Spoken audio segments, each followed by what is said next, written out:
চোর আমি অনেক রকম দেখেছি অনু, কিন্তু কচু চুরি করতে তোকেই প্রথম দেখলাম। মশকরাসূচক তীরের ফলার মতো বলা কথাগুলো ভেসে এসেছে পুরুষালী ভারী কণ্ঠস্বর থেকে। ক্রোধান্বিত দৃষ্টিতে পেছনে ফিরে অনু দেখতে পেল অনলকে। ঠোঁটে তার মুচকি হাসি। বিরক্তিতে আর সহ্যের সীমা রইল না অনুর। রাগান্বিত স্বরে বলল, কচু চুরি করছি মানে? দেখেন অনল ভাই, উল্টাপাল্টা কোনো কথা বলবেন না বলে দিচ্ছি। যা বাবা, উল্টাপাল্টা কথা বললাম না কি আমি? তুই দেখ, তুই এখন কোথায়? তুই কচুর বাগানে কি করিস বল?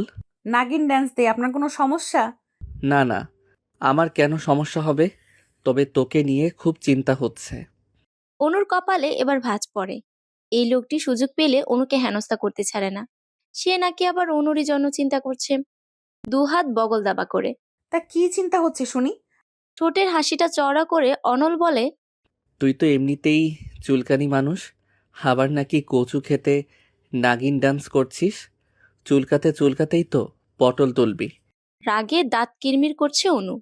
রাগের চোটে বলার মতো কোনো কথাও খুঁজে পাচ্ছে না। কিন্তু থেমে থাকার মেয়ে অনু নয়। শাসিয়ে শাসিয়ে সে বলল, আপনার মুখে কস্টেপ লাগিয়ে তারপর আমার সামনে আসবেন বলে দিচ্ছি, অসভ্য লোক। এ কি রে, তোর ভালোর জন্যই তো বললাম। রাখেন আপনার ভালো, অযথা বিরক্ত না করে এখান থেকে চলে যান। দেখ অনু, তুই কিন্তু সবসময় আমার সাথে বাজে ব্যবহার করিস। আপনি লোকটাই যে এমন। কেন রে, তোর কোন বাড়া ভাতে ছাই দিয়েছি আমি? তুই কচু চুরি করছিস কর, আমি মাকে বলবো না। আমি মোটেও কচু চুরি করছি না অনল ভাই।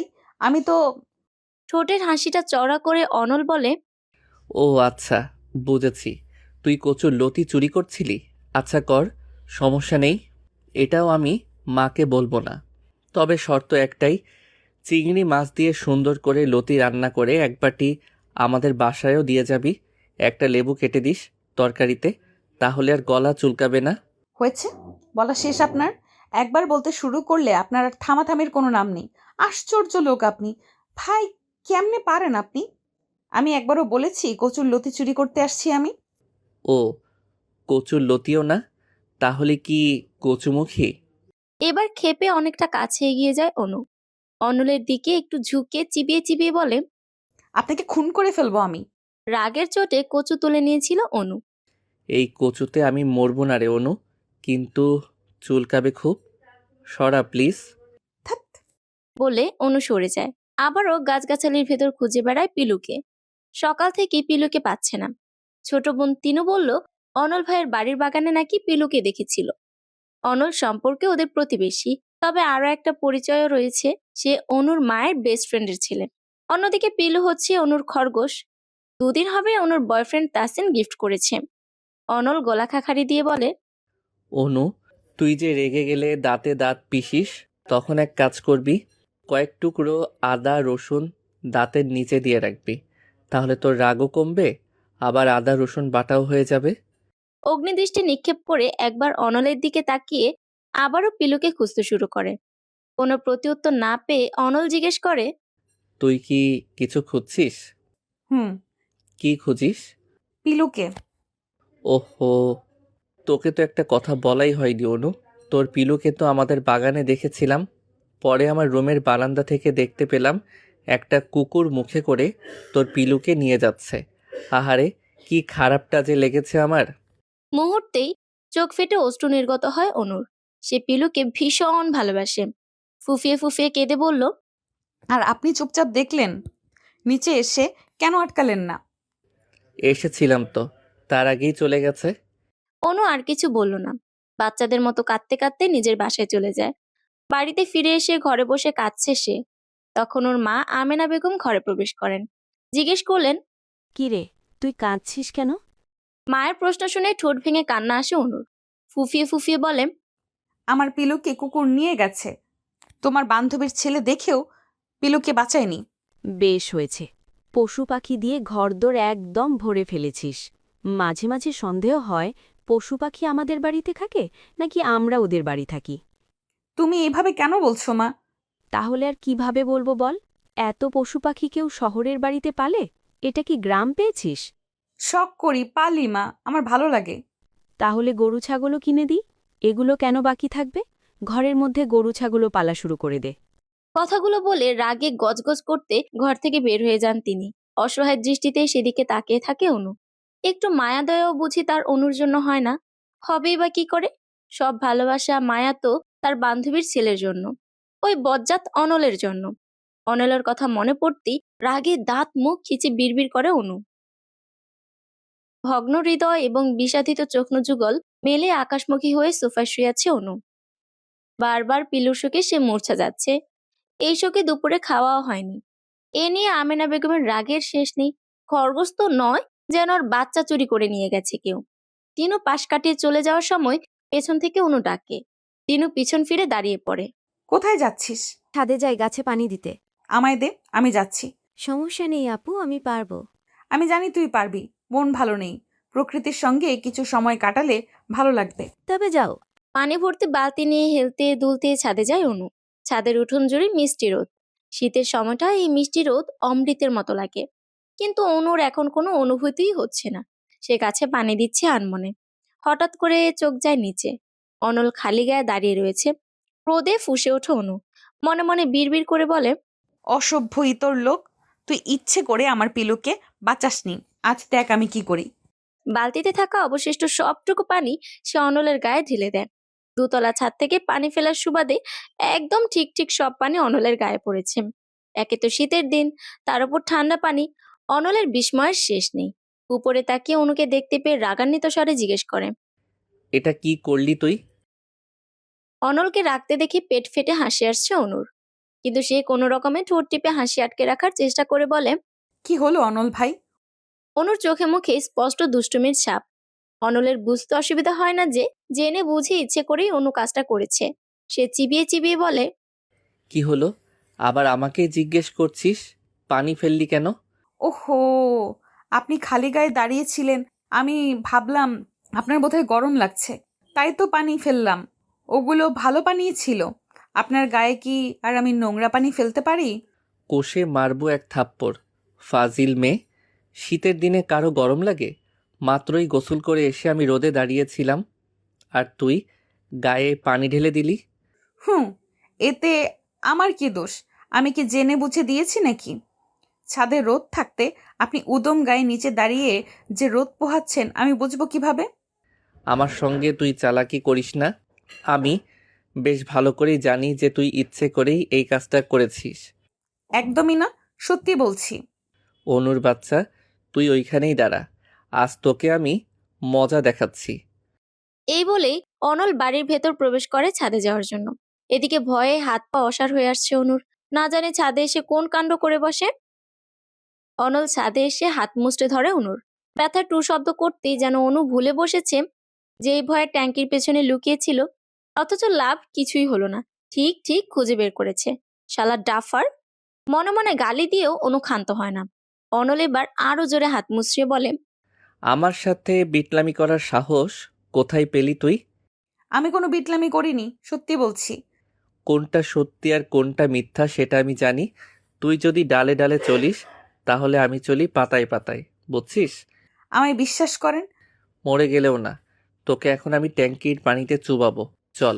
না না না, টাঙ্কির পানি অনেক ঠান্ডা, জমে বরফ হয়ে যাব আমি। আমি তো সেটাই চাই। আমার সাথে বিটলামি করার আগে এটা মাথায় ছিল না। মনে মনে বারবার আল্লাহকে ডাকছে অনু। অনলকে সে ভালো করেই চিনে। ট্যাঙ্কির পানিতে চুবানোর সিদ্ধান্ত যেহেতু নিয়েছে, তখন একটা হলেও নাকানি চুবানি খাওয়াবে। অনুর মনের ডাক আল্লাহ শুনেছে। ওই সময় ছাদে এসে উপস্থিত হয় অনিক, অনলের ছোট ভাই। সে ছাদে এসে বলে, ভাইয়া, তুমি ছাদে? আর আমি তোমায় কত জায়গায় না খুঁজলাম। কেন? কি হয়েছে? মা তোমায় খুঁজছে, কিন্তু তোমরা এখানে কি করছো? এই বজ্জাত মেয়ে আমার গায়ে ঠান্ডা পানি ঢেলে দিয়েছে। অনলের হাতটা কিঞ্চিত আলগা হয় দ্রুত নিজের হাত ছাড়িয়ে নেয় অনু। অসহায়ের মতো মুখ করে বলে, বিশ্বাস করো অনিক ভাইয়া, আমি ইচ্ছে করে কাজটা করতে চাইনি। আমি তো ভেবেছি ওনার। চুপ, একদম চুপ, মিথ্যাবাদী। ধমকে কিছুটা চমকেও যায় অনু। ওদের ঝগড়া দেখে মিটিমিটি হাসে অনেক। ছোট থেকে দুজনেরই সাপে নেউলের সম্পর্ক দেখে আসছে। সুযোগ একবার পেলেই হচ্ছে। কেউ কাউকে জব্দ করতে সেই সুযোগ এক তিল পরিমাণ পর্যন্ত ছাড়বে না। তবে এর একটা বিহিত এখন করতেই হবে, নয়তো দুজনের ঝগড়া চলতে চলতে রাত হয়ে যাবে। তবুও ঝগড়া থামবে না। অনেক পণ্ডিতের মতো অঙ্গভঙ্গি করে বলে, আচ্ছা আচ্ছা, ঝগড়া অনেক হয়েছে। এখন অনু ঘরে যাও, আর ভাই আমার সঙ্গে বাসায় চলো। অনুর দিকে তাকিয়ে রাগ দেখিয়ে বলল, কিসের বাসায় যাব? আগেই পাজি মেয়েটাকে আমি শায়েস্তা করব। ছাদের দরজার সামনে এসে বলে। আপু, গাছে পানি দেওয়া শেষ হয়নি?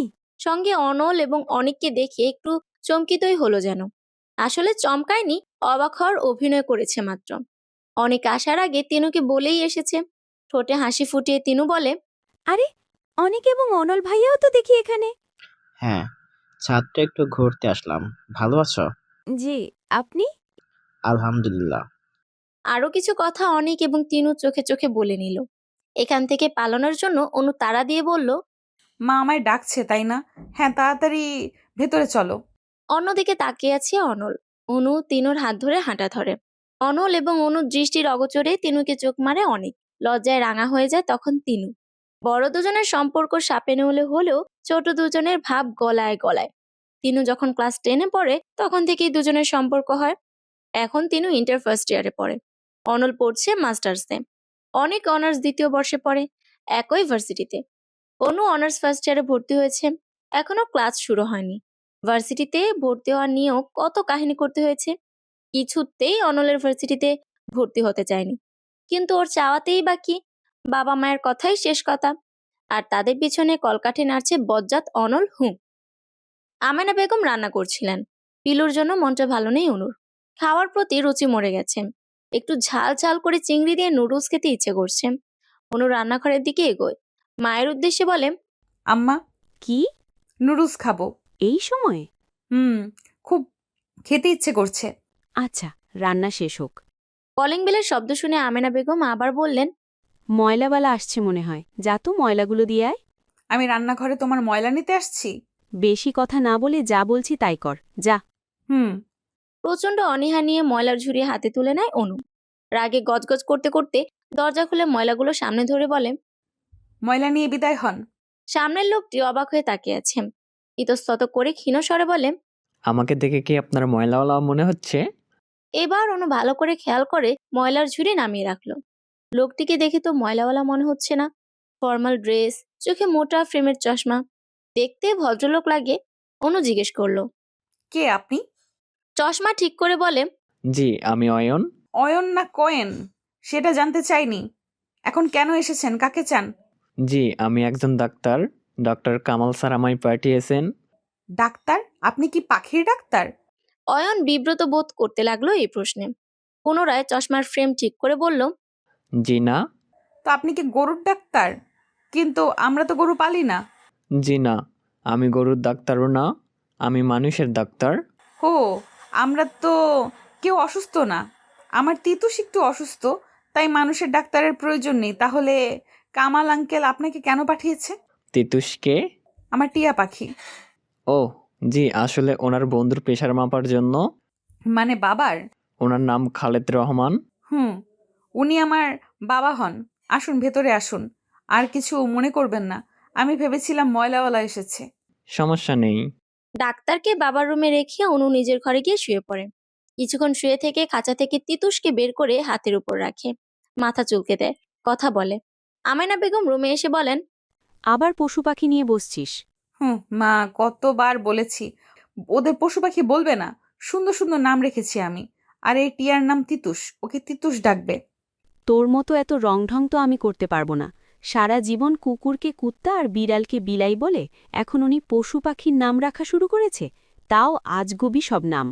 টেবিলের ওপর বিরিয়ানির বাটি রাখা, অনিকদের বাসায় দিয়ে আয়। আমি কেন? তিনুকে পাঠাও। তুই কিন্তু সব কথায় ঘাড়তেরামি করি শুনু। তিনুকে পাঠানোর হলে তোকে বলতাম, তিনু কাজ করতেছে। আমেনা বেগম চলে যাওয়ার পর অনু বিড়বিড় করে বলে, সুযোগ পেলেই শুধু আমাকে খাটাতে চায়। অনলদের বাড়ির বাগানে একটা দোলনা আছে। এখানে বসলে ফুলের ঘ্রাণে মন মাতোয়ারা হয়ে ওঠে। দোলনায় বসে অনল দোল খাচ্ছিল আর গুনগুন করে গান গাইছিল। বাড়ির গেটে এসে অনলকে দেখেই মেজাজ বিগড়ে যায় অনুর। আরো সামনে এগিয়ে গিয়ে অনলকে পাশ কাটিয়ে চলে যাবে ভাবে, তখন অনলের ডাক পড়ে। চোরের মতো পালাচ্ছিস কেন? এদিকে আয়। কই পালাচ্ছি? আমি তো ভেতরেই যাচ্ছি। হাতের বাটি নিজের হাতে নিয়ে ঢাকনা খুলল অনল। চোখ বন্ধ করে ঘ্রাণ নিয়ে বলে, আহ, বিরিয়ানি। ঘ্রাণ শুনেই পেট অর্ধেক ভরে যায়। তাহলে ফিরিয়ে দেন, বাসায় নিয়ে যাই। আপনার পেট তো ভরেই গেছে। তুই ভীষণ কিপটা অনু। যাকগে, ওসব বাদ দে। একটু আগে তোদের বাসায় একটা ছেলেকে যেতে দেখলাম। কে রে? ডাক্তার আব্বুর প্রেশার মাপতে এসেছে। আগে না কামাল আঙ্কেল আসতো? উনিই পাঠিয়েছেন। সত্যি বলছিস নাকি কাহিনী অন্য কিছু? অন্য কি কাহিনী হবে? তোকে দিয়ে বিশ্বাস কি? যাই হোক, ডাক্তারদের থেকে দূরে থাকবি। মোট কথা, ছেলেদের থেকে দূরে থাকবি। ঢং যত সব।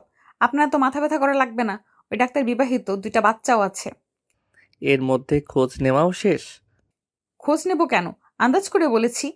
তোর যে গবেট মার্কা আন্দাজ। আচ্ছা আমি এখন যাই, আপনি বাটি বাসায় নিয়ে যায়েন। আরে দাঁড়া, এত তাড়া দেখাস কেন? তোর সঙ্গে একটা ইম্পর্ট্যান্ট কথা আছে। ইম্পর্ট্যান্ট কথা? তাও আমার সাথে?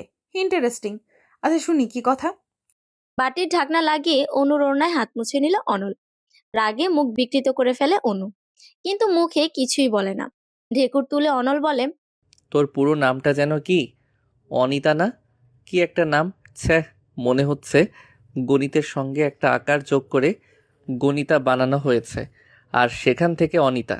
তোর বাচ্চা কাচ্চা যখন হবে তখন তাদেরকে তোর জামাই গল্প শোনাবে। শোনো আমার গুলুমুলু কুলুকুলু আন্ডা বাচ্চারা, তোমরা কি জানো তোমাদের মায়ের আদি নাম কী ছিল? গণিতা ছিল। গণিতা থেকে অনিতা, এরপর আরও শর্ট করে রাখা হয়েছে অনু। তোমরা তোমাদের মাকে এখন থেকে ডাকবে গনু। না না, মাকে তো নাম ধরে ডাকা যায় না, ডাকবে গনু মাম্মাম। মনে থাকবে।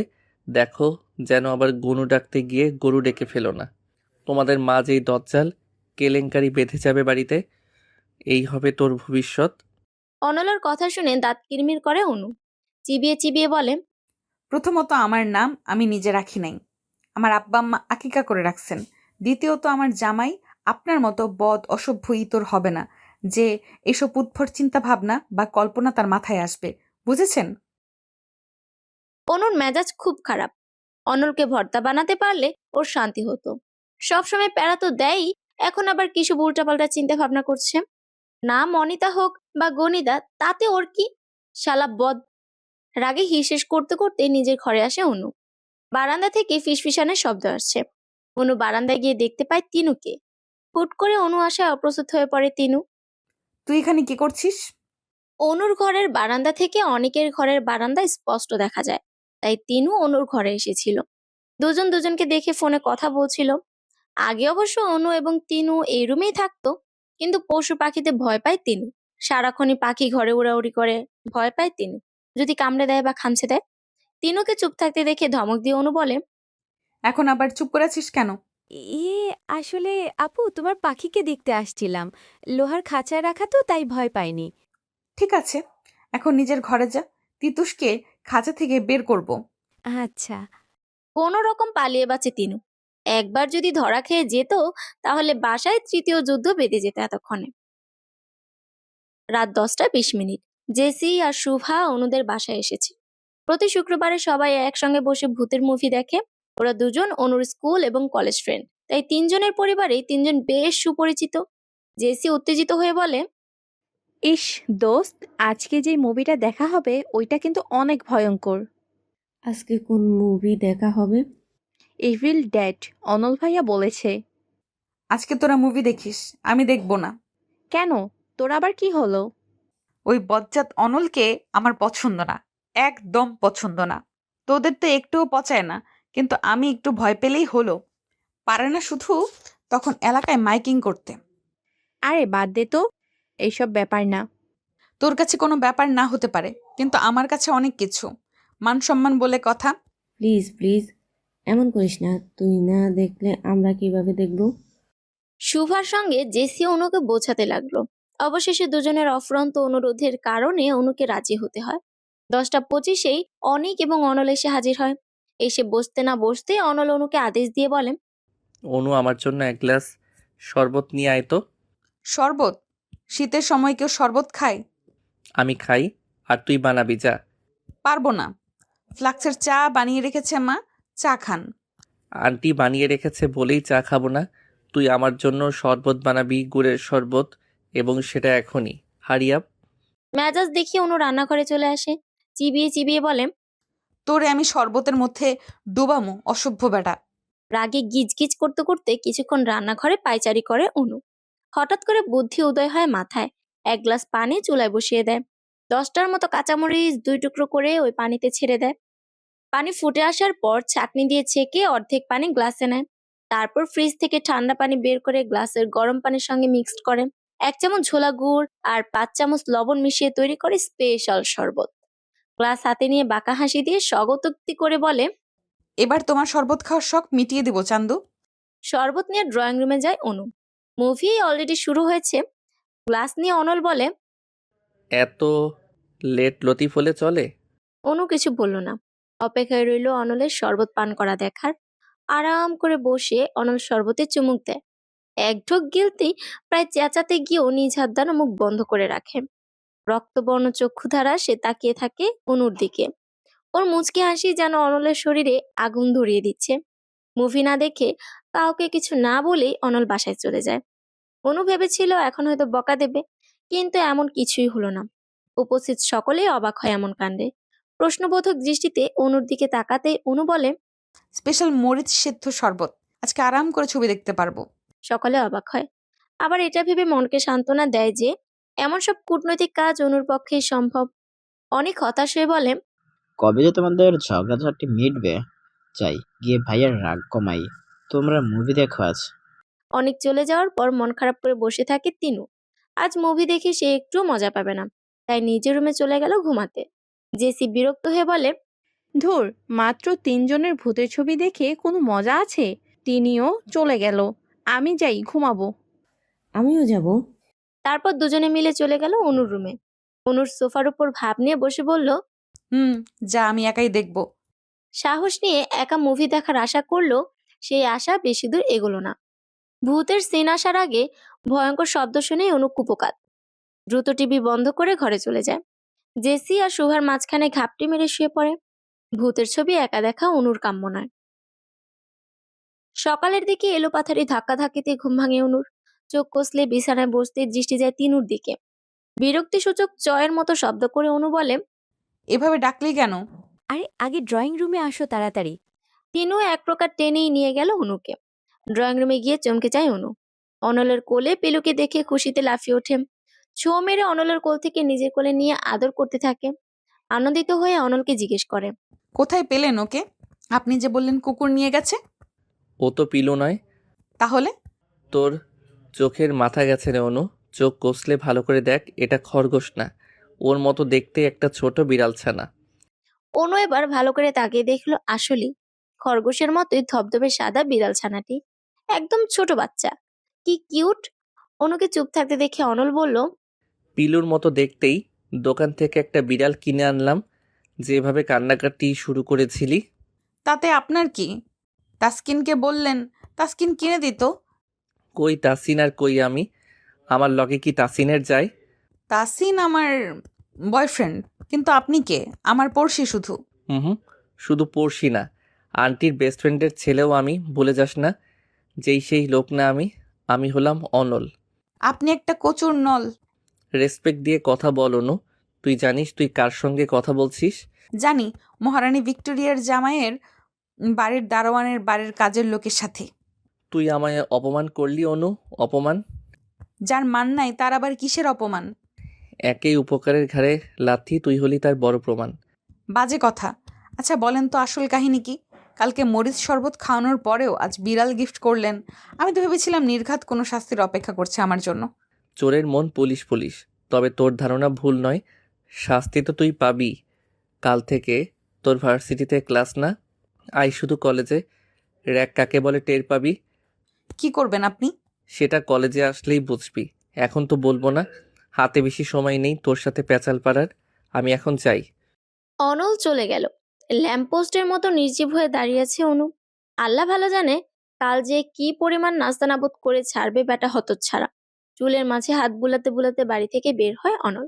বেশ হ্যান্ডসাম এক ছেলেকে বাড়ির সামনে দাঁড়িয়ে থাকতে দেখে থেমে যায়। ছেলেটির দৃষ্টি লক্ষ্য করে তাকিয়ে দেখে অনুর ব্যালকনির দিকে তাকিয়ে আছে সে। অনল ছেলেটির দিকে এগিয়ে গিয়ে প্রশ্ন করে, ওই দিকে কি দেখো? ছেলেটি প্রথমে হকচকে গেলেও পরে নিজেকে সামলে নেয়। হাসি হাসি মুখ করে বলে, ইয়ে, কিছু না, পাখি দেখছিলাম। কিছু না, আবার পাখি দেখছিলে? নাম কি তোমার? জি, তাসিন। তাসিন? ও, মনে পড়েছে, তুমি অনুর বয়ফ্রেন্ড? ছেলেটি এবার ইতস্তত করতে থাকে। একটু ভয়ও লাগছে। কে না কে উত্তরের অপেক্ষায় তাকিয়ে রয়েছে অনল। কিছু না বলে চলেও যেতে পারছে না তাসিন।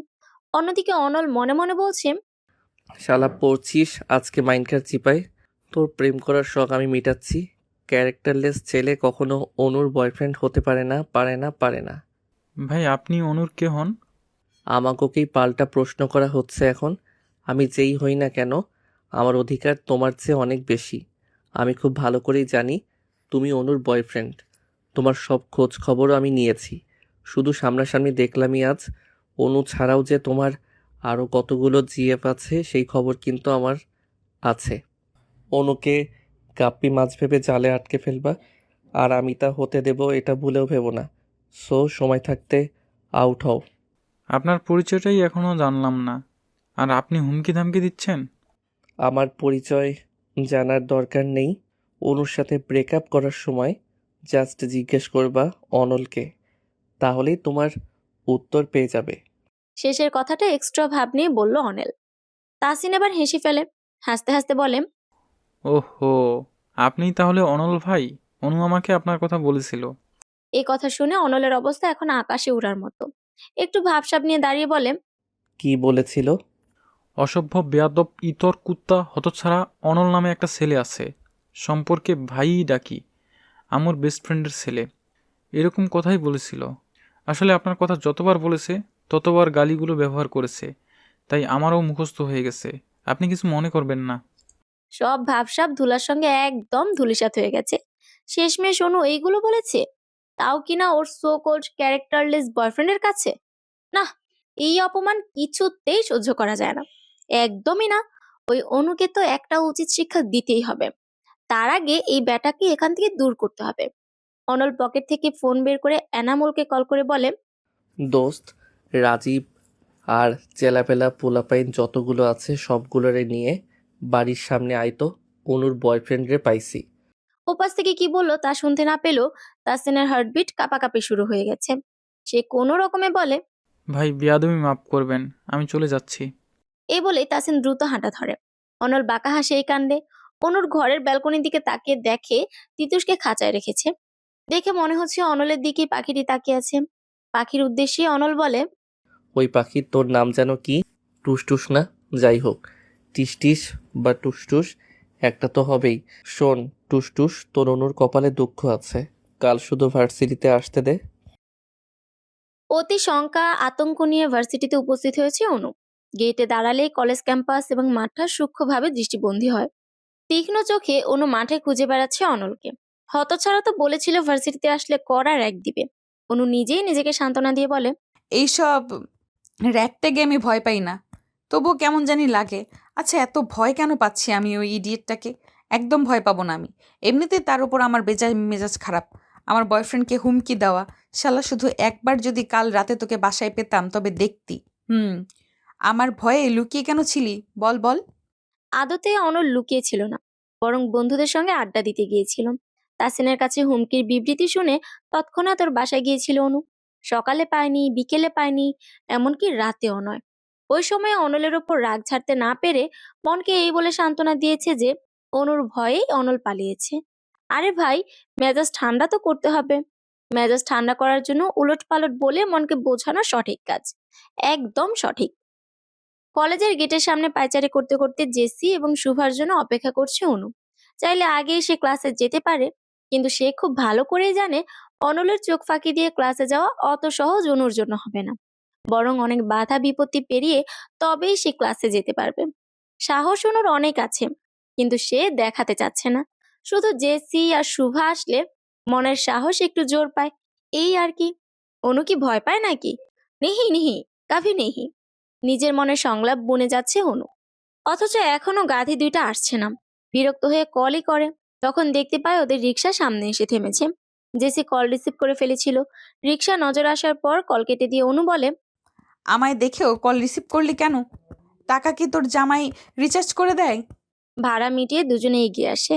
জেসি ওকে জড়িয়ে ধরে জিজ্ঞেস করে, ম্যামের মেজাজ আজ চটে আছে কেন? ছাড় আমারে, আদি খেতে দেখাবি না একদম। কতক্ষণ ধরে ওয়েট করতেছি। আমার কি দোষ? শুভরাই তো রেডি হয় না, ওর বাসায় গিয়ে 1 ঘন্টা ধরে বসে থাকা লাগে। একদম মিথ্যা বলবি না জেসি, তুই নিজেই লেট করে আসছিস। আমার রেডি হইতে 10 মিনিটও লাগে নাই। হইছে, থাম দুইটায়। তোরা দুইটাই যে কি পরিমাণ ঢিলা কোম্পানি সেটা আমি ভালো করেই জানি। ভালো সাজা লাগবে না কারো। এখন আর ঝগড়া না করে ভেতরে চল। এমনিই জান প্রাণ যায় যায়। ধমকে দুজনেই মেকি অভিমান করে চুপসে যায়। শেষের কথাটা শুনে শুভা জিজ্ঞেস করে, জান যাবে কেন? এত কিছু জানা লাগবে না, চল। 3 বান্ধবী মিলে ভেতরে যায়। আল্লাহ আল্লাহ জপছে অনু। ক্যাম্পাসের কোথাও অনলকে চোখে পড়ল না। যাক বাবা, বাঁচা গেল। কলেজ ভবনে যাওয়ার পর সিঁড়িতে পা রাখতেই পেছনে ডাক আসে। এই নিউ কামার, এদিকে এসো। 3 জনই পিছু ফিরে তাকায়। বিড়বিড় করে শুভা বলে, বেদ্যপ তুই চামার। ওরা এগিয়ে যেতেই সামনে ছেলেগুলো জিজ্ঞেস করে। ফার্স্ট ইয়ার না? অনু, জেসি, শুভা মাথা ঝাঁকায় বলল, হুম। গুড। ক্লাসে যাওয়ার আগে একটা কাজ করতে হবে। কি কাজ? বলছি, তার আগে তোমাদের নামগুলো বলো তো।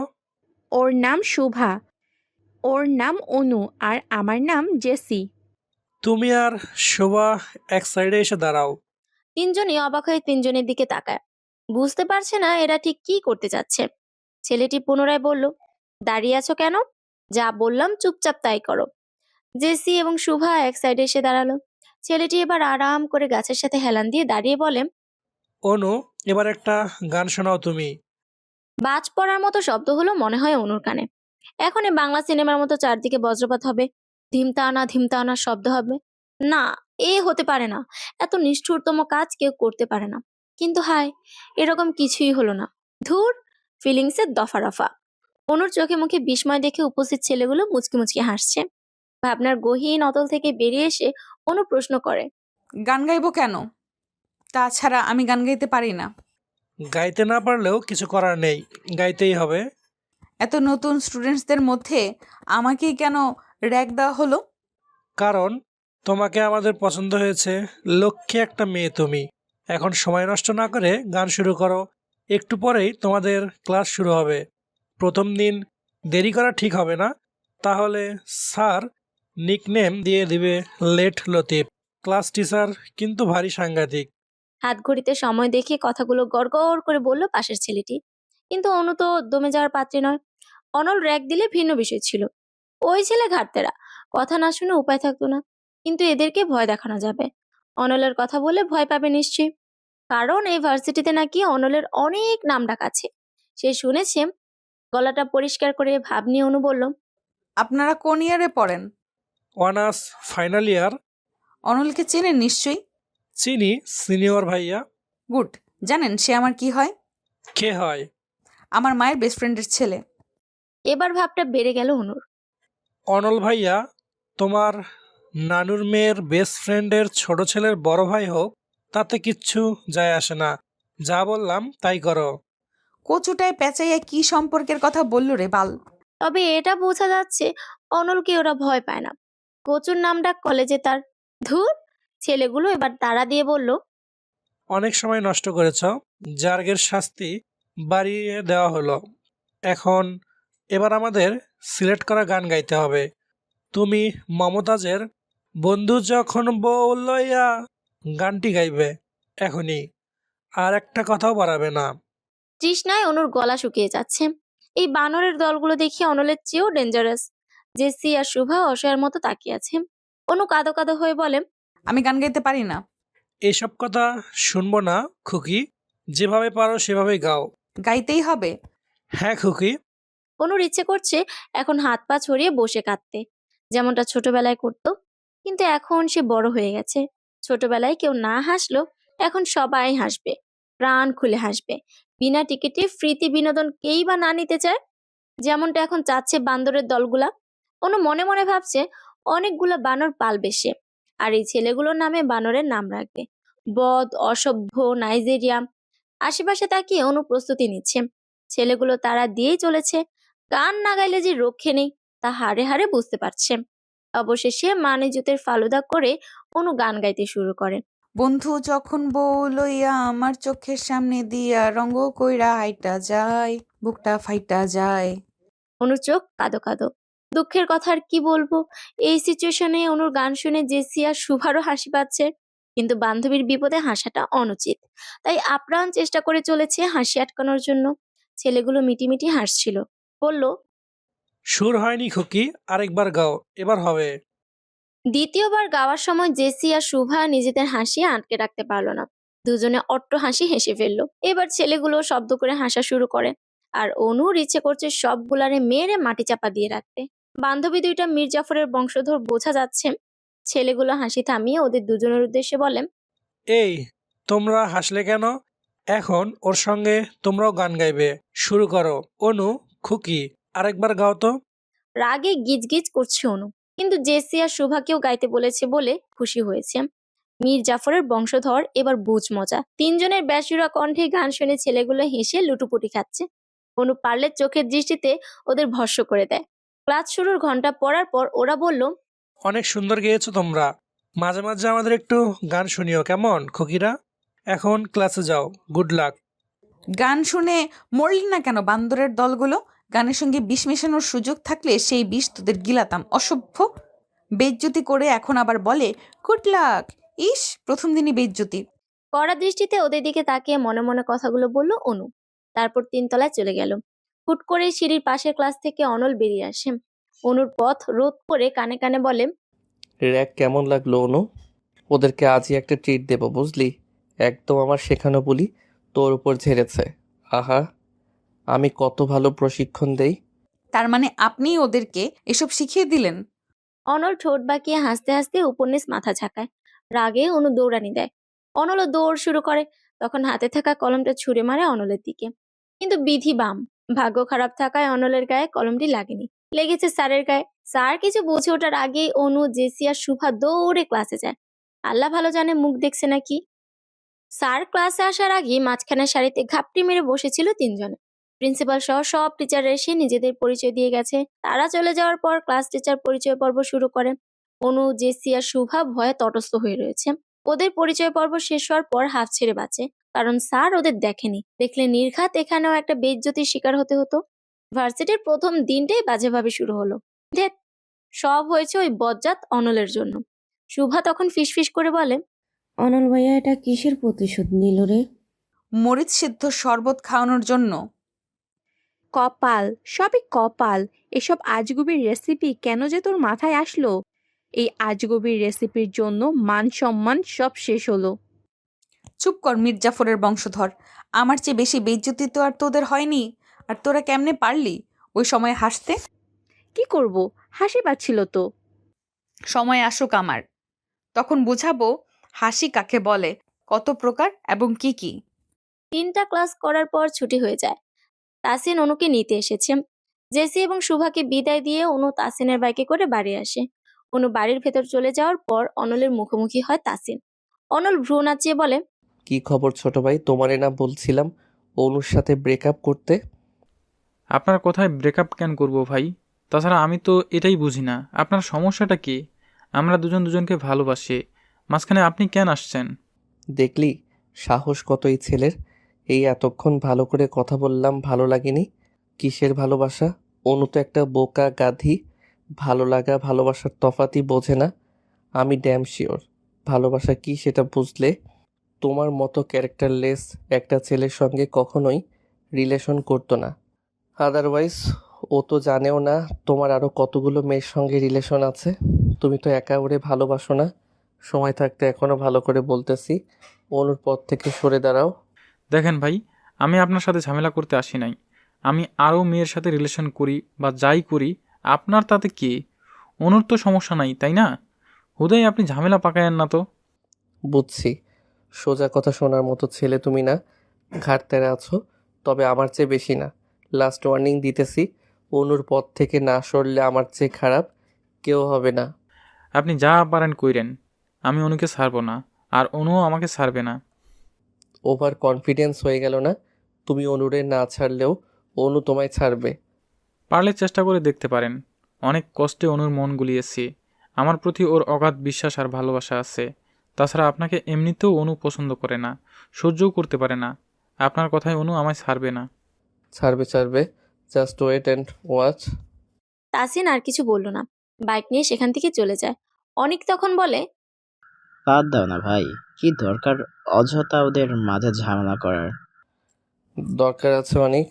ছেলেটা ভালো হলে আমি এমন করতাম না, কিন্তু ছেলেটা প্লে বয়, ক্যারেক্টারলেস, আরও অনেকগুলো মেয়ের সাথেও রিলেশন আছে। ভাইয়া, একটা কথা বলি, তুমি কি অনুকে ভালোবাসো? অনেকের কথা শুনে অনল ফিক করে হেসে ফেলে। মাছি তাড়ানোর ভঙ্গিতে বলল, হুশ, পাগল হলি নাকি তুই? আমি কেন অনুকে ভালোবাসতে যাব? তাহলে সারাক্ষণ তুমি ওর পিছনে লেগে থাকো কেন? তুমি কি ওর রিলেশন ভাঙতে চাচ্ছ? পেছনে লাগি বলতে ওকে জ্বালাতে আমার ভালো লাগে, ও রাগলে আরও বেশি ভালো লাগে। বাকি রইল রিলেশনের কথা। ওই মাথা মোটা মেয়ে ভালো খারাপ এখনো কিছুই বোঝে না, বড় হয়েছে শুধু হাতে পায়ে। হ্যান্ডসাম হলে আর কয়েকদিন পিছু পিছু ঘুরলেই ওর মন গলে যায়। ছেলে ভালো নাকি খারাপ সেটা তো মানুষ আগে খোঁজ খবর করে। ওর ওই বয়ফ্রেন্ড ভালো না, বললাম না, 1 নাম্বারের ক্যারেক্টারলেস। এই জন্যই আমি চাচ্ছি না তাসিনের সাথে ওর রিলেশন থাকুক। বুঝলাম। এখন কথা হচ্ছে, ছেলে ক্যারেক্টারলেস হোক অথবা ভালো, তাতে তোমার কি? মানে আমাদের কি? জীবন ওর, সিদ্ধান্ত ওর, যার সাথে ইচ্ছে রিলেশন করুক। এটা সিদ্ধান্ত নয় অনেক, আবেগ। অন্য আবেগের বশে কোনো ভুল কাজ করুক কিংবা কারো দ্বারা ওর ক্ষতি হোক, এটা আমি চাই না। এখন যাই, এনামুল দেখা করতে বলেছে। আচ্ছা যাও। অনেক বাড়ির ভেতর যাওয়ার পর অনল আসে অনুদের বাসায়। তিনি দরজা খুলে দেয়। অনল জিজ্ঞেস করে, অনু কি করে? আপু ঘুমাচ্ছে, এসেই শুয়ে পড়েছে। অলসের অলস, বিড়ালটা কোথায়? আপুর ঘরেই। চলো তো যাই।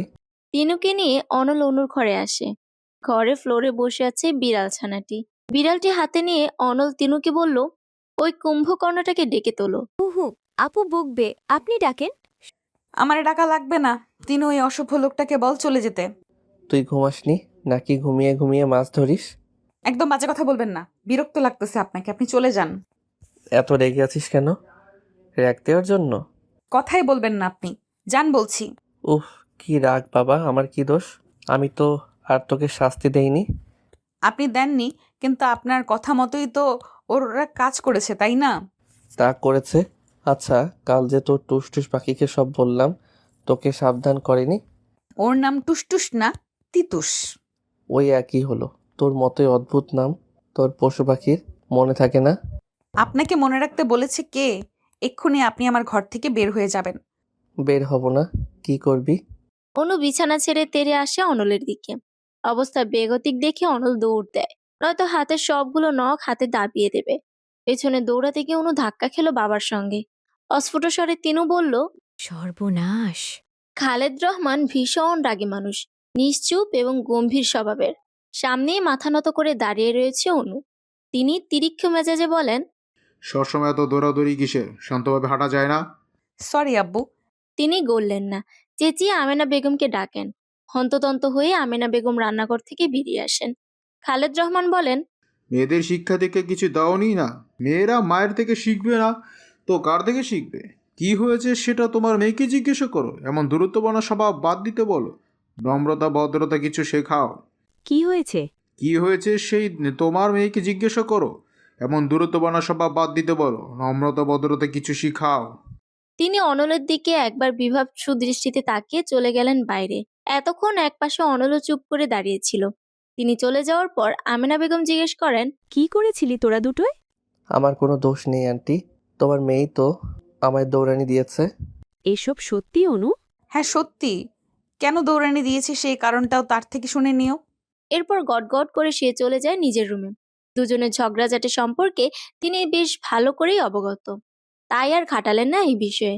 অনু ভীষণ রেগে আছে বলে আর রাগালো না অনল। এই রাগ যে আবার কোনভাবে প্রয়োগ করবে কে জানে। 5 বার ফোন দিয়েছিল তাসিন, ফোন সাইলেন্ট থাকায় শুনতে পায়নি অনু। বিছানায় গা এলিয়ে দিয়ে ফোনটা হাতে নিতেই দৃষ্টিতে পড়ে, কল ব্যাক করে সে, কিন্তু তাসিন কেটে দিয়ে ব্যাক করে। মনক্ষুণ্ণ হয়ে অনলের করা থ্রেডের কথা অনুকে জানায়। অগ্নিশিখা দাউ দাউ করে জ্বলছে অনুর দু চোখে। তৎক্ষণাৎ ফোন রেখে অনু অনলকে খুঁজতে যায়। আজকে তো ওর খবর আছেই। চায়ের দোকানে বসে পা দুলিয়ে দুলিয়ে চা পান করছিল অনল এবং ওর বন্ধুরা। দূর থেকে অনুকে আসতে দেখে রাজীব বলল, দোস্ত, অনু আসতেছে। দেখে তো মনে হচ্ছে রেগে ফায়ার হয়ে আছে। রাজীবের কথায় ঘাড় বাঁকা করে পেছনে তাকায় অনল। ততক্ষণে অনু অনেকটা কাছে চলে এসেছে। পায়ের গতি বাড়িয়ে অনলের সামনে এসে দাঁড়ায়। অনল এবার ঘুরে অনুর মুখোমুখি বসে চায়ের কাপে চুমুক দেয়। কোমরে হাত রেখে বড় বড় করে শ্বাস নিচ্ছে অনু। কাপের চাটুকু শেষ করে অনল অনুর উদ্দেশ্যে বলে, সাপের মতো হিস হিস করছিস কেন অনু? তুই কি সাপের দেবী?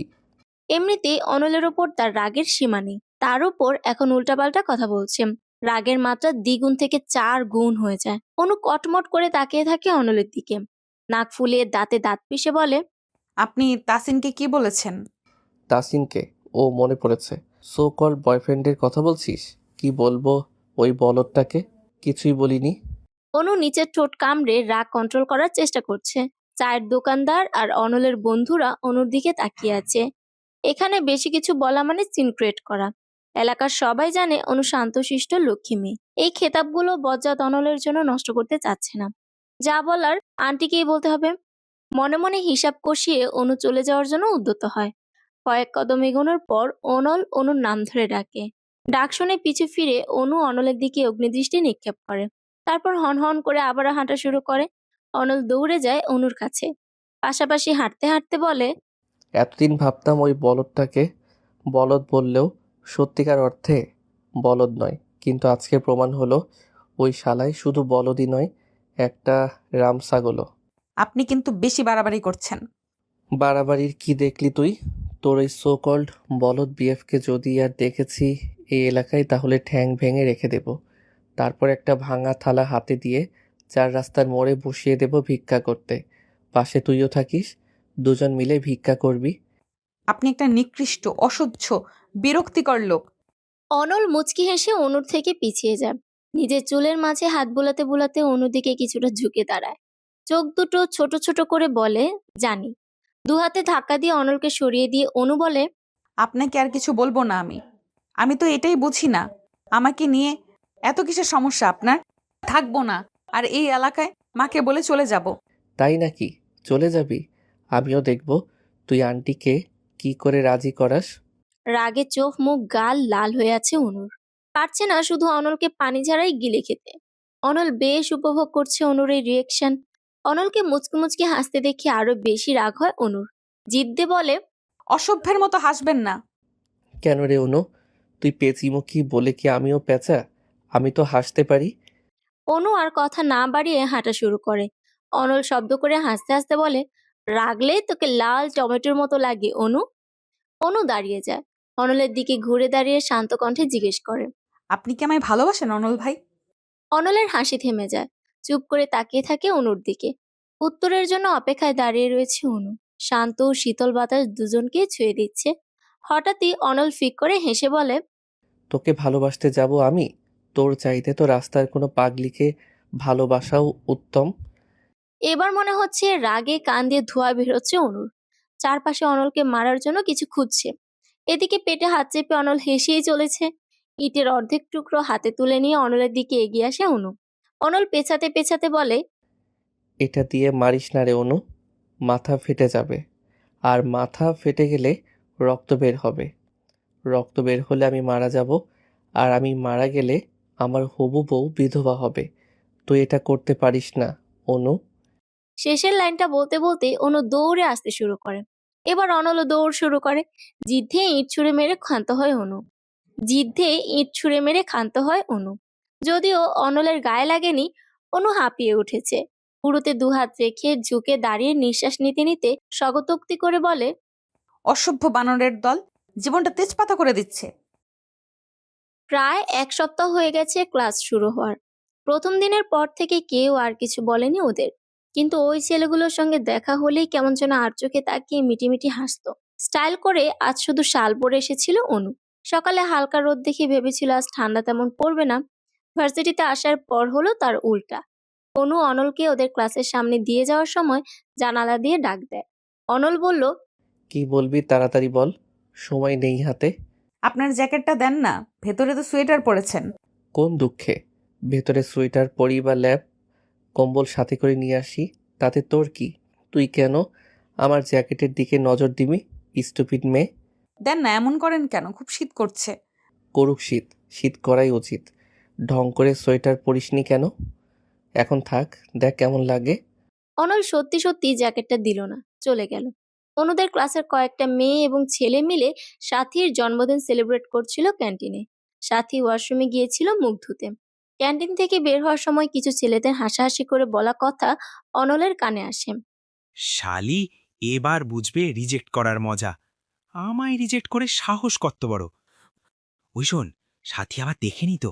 আরে না, মন ওর চোখ ধরে নিয়ে আসছিল।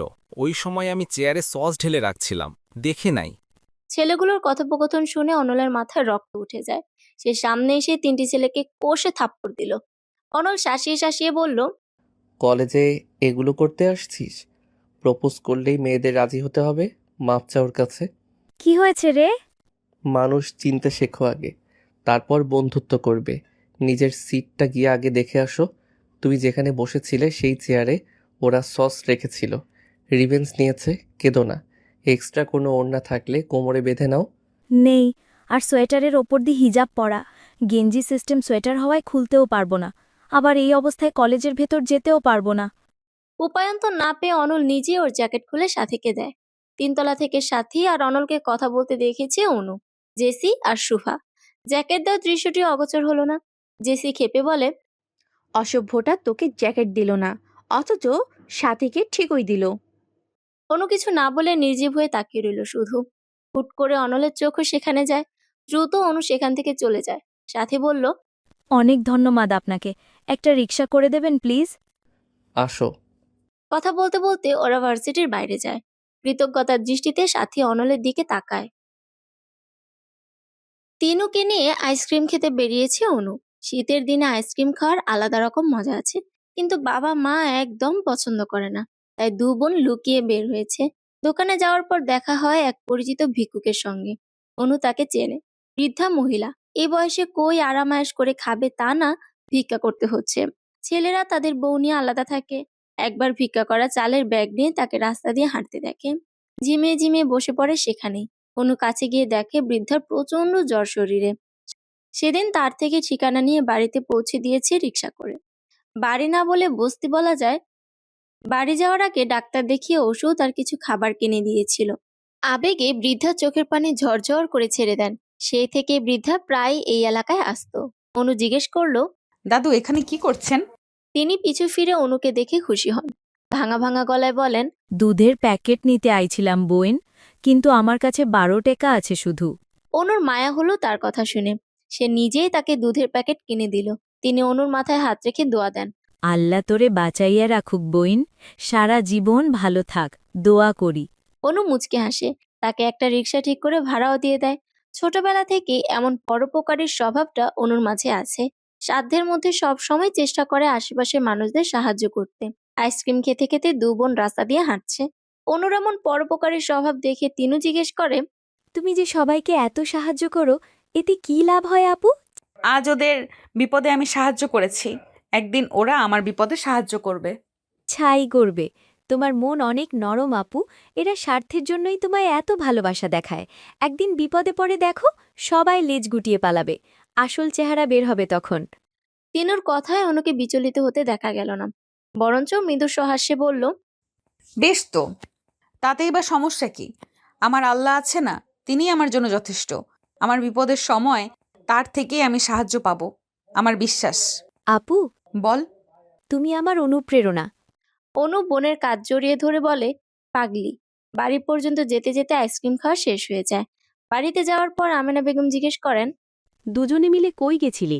একটু নিচে গেছিলাম মা, সারাক্ষণ শুধু টই টই করে ঘুরে বেড়ানো না, যা পড়তে বস। তিনু অনিচ্ছা নিয়ে পড়তে বসলো, কিন্তু পড়াতে মন নেই। অনেকের সঙ্গে কথা বলতে ইচ্ছে করে। এখন ফোন করাটা কি ঠিক হবে? না থাক, দরজা লাগালেই মা খ্যাচখ্যাচ করবে। ইস, আমার আর অনেকের সম্পর্কটা যদি আপু আর অনল ভাইয়ের মতো হতো তাহলেই ভালো হতো। যখন তখন ঝগড়া করতে অনেকও বাড়িতে চলে আসতো। উল্টাপাল্টা চিন্তা করে তিনি একাই আনমনে হাসে। পা টিপে টিপে ঘরে আসে অনল। চুপচাপ অনুকে পর্যবেক্ষণ করছে, মেজাজ বোঝার চেষ্টা করছে। অনু বিড়ালের গায়ে হাত বুলিয়ে আদর করছে আর হাসছে।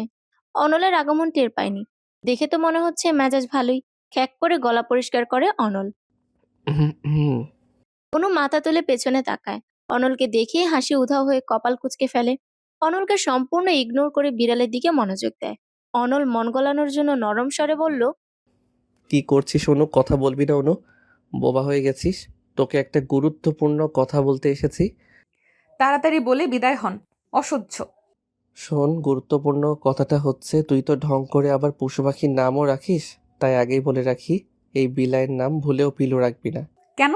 এই বিলাই তো আর তোর সোকল্ড বয়ফ্রেন্ড দেয়নি, আমি দিয়েছি। তো ওর নাম রাখবি গোলু। নামটা সুন্দর না? অবশ্য হতেই হবে। কে রেখেছে সেটাও তো দেখতে হবে। এত ভাব নেওয়ার কিছু নাই। আমার আপনাকে পছন্দ না, আপনার দেওয়ার নামটাও পছন্দ না।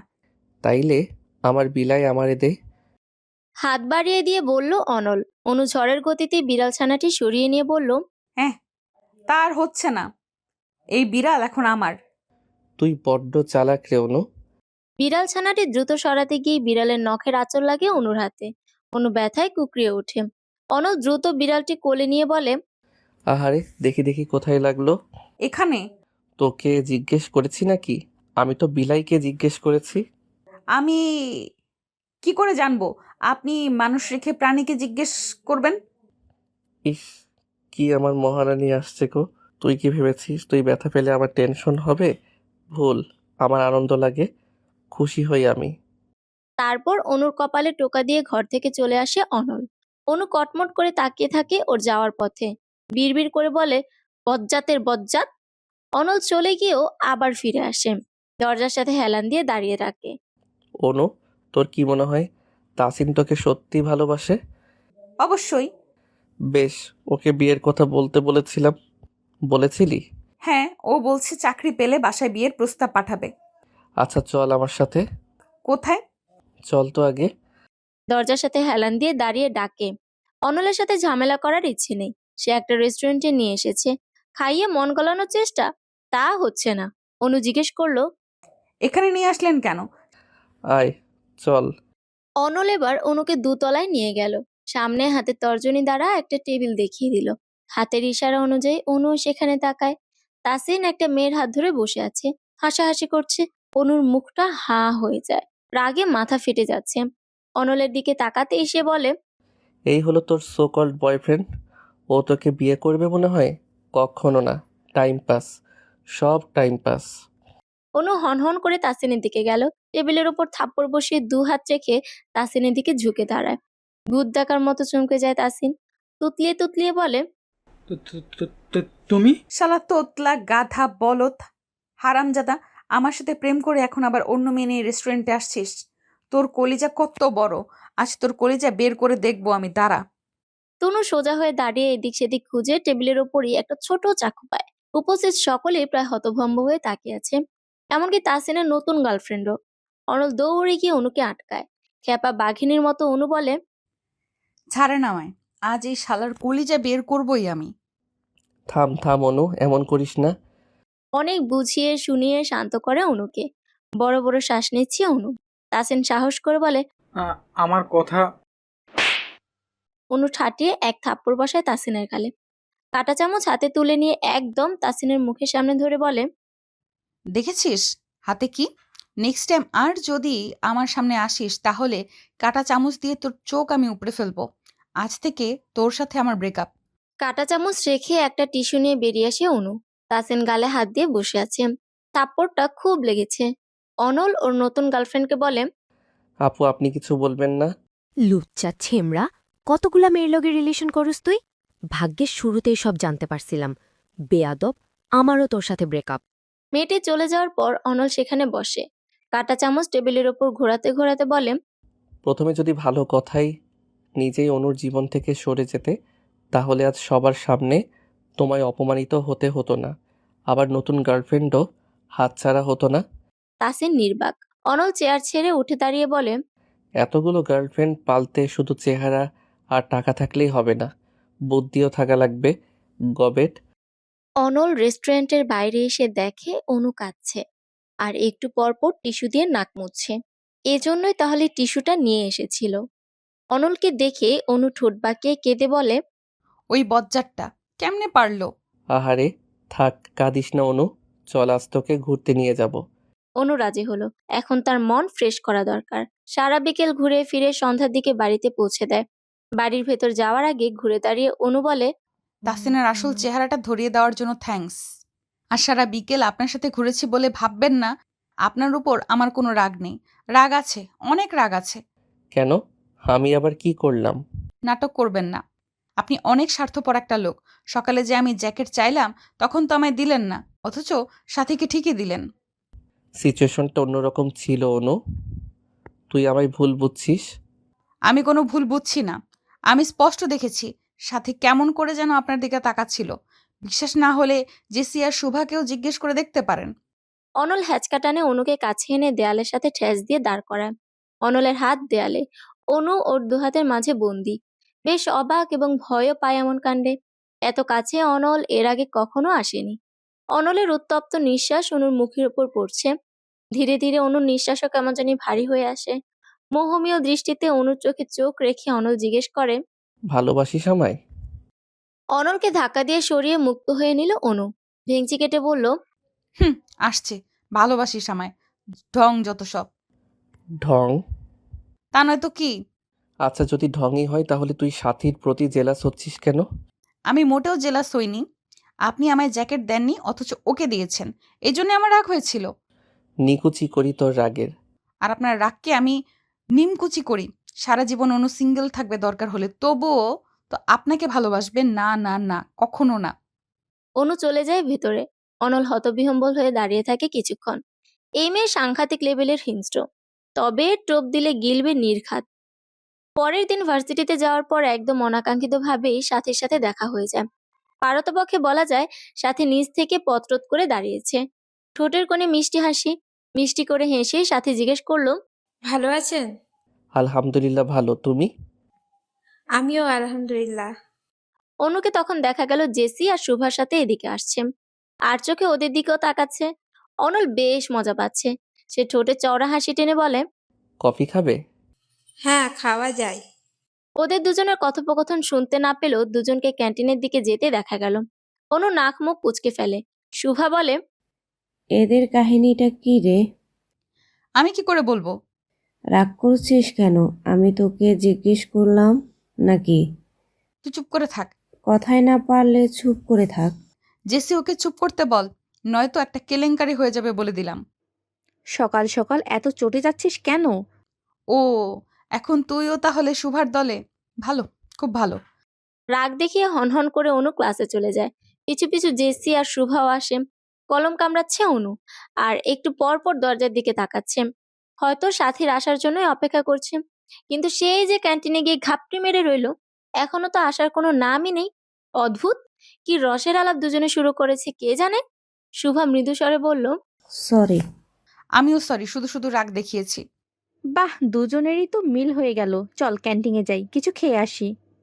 জেসির প্রস্তাবে সবচেয়ে বেশি খুশি অনুই হলো। সঙ্গে সঙ্গে হ্যাঁ বোধক গাড় নাড়িয়ে ক্যান্টিনে যাওয়ার জন্য ক্লাস থেকে বের হলো। ওরা ক্যান্টিনে ঢুকেছে, সাথী আর অনল ক্যান্টিন থেকে বের হয়েছে। অনুর মুখোমুখি হয়ে ফিচেল হাসে অনল, দাঁত কেলিয়ে বলে, কিছু খাবি অনু? খেলে খা, বিল আমি দেব। আমার টাকা আছে, আপনার টাকা লাগবে না। আরে এমন করিস কেন? তুই আমার ছোট বোন, তোকে তো আমি খাওয়াতেই পারি। অনুর মাথা ভন ভন করছে। শালা বললোটা কি? অনুর চোখে মুখে রাগ থাকলেও সাথী বেশ খুশি হলো। অনুকে জিজ্ঞেস করলো, তুমি আর অনল আপন ভাই বোন? রাগের চোটে অনুর মুখ থেকে কথাই বের হচ্ছে না। অন্যদিকে অনল বেশ মজা নিচ্ছে। জেসি তখন কাট কাট গলায় বলে, না সাথী, অনল ভাইয়ার আম্মু আর অনুর আম্মু বেস্ট ফ্রেন্ড, সেই সূত্রে ওদের পারিবারিক বন্ডিং আছে।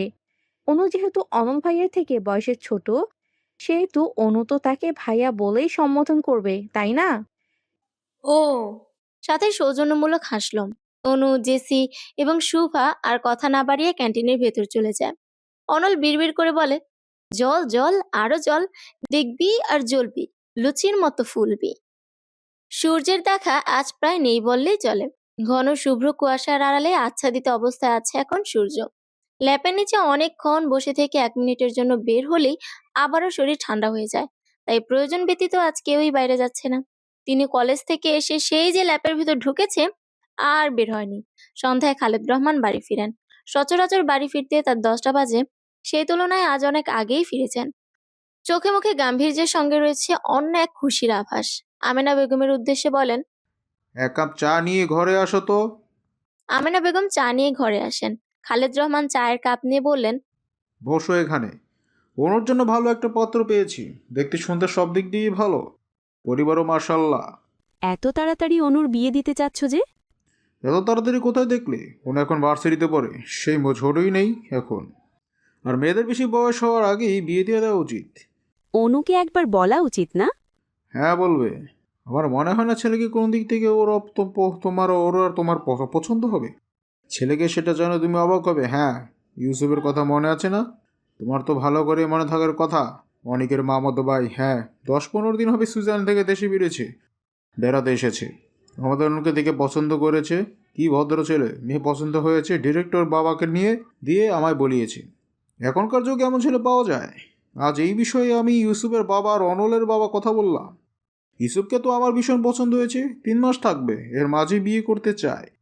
অনুকে নিয়ে সুইজারল্যান্ডে সেটেল হবে। বলো এবার আপত্তি আছে? আমেনা বেগম কি বলবেন বুঝতে পারছেন না। তিনি একটা ঘোরের মাঝে আছেন।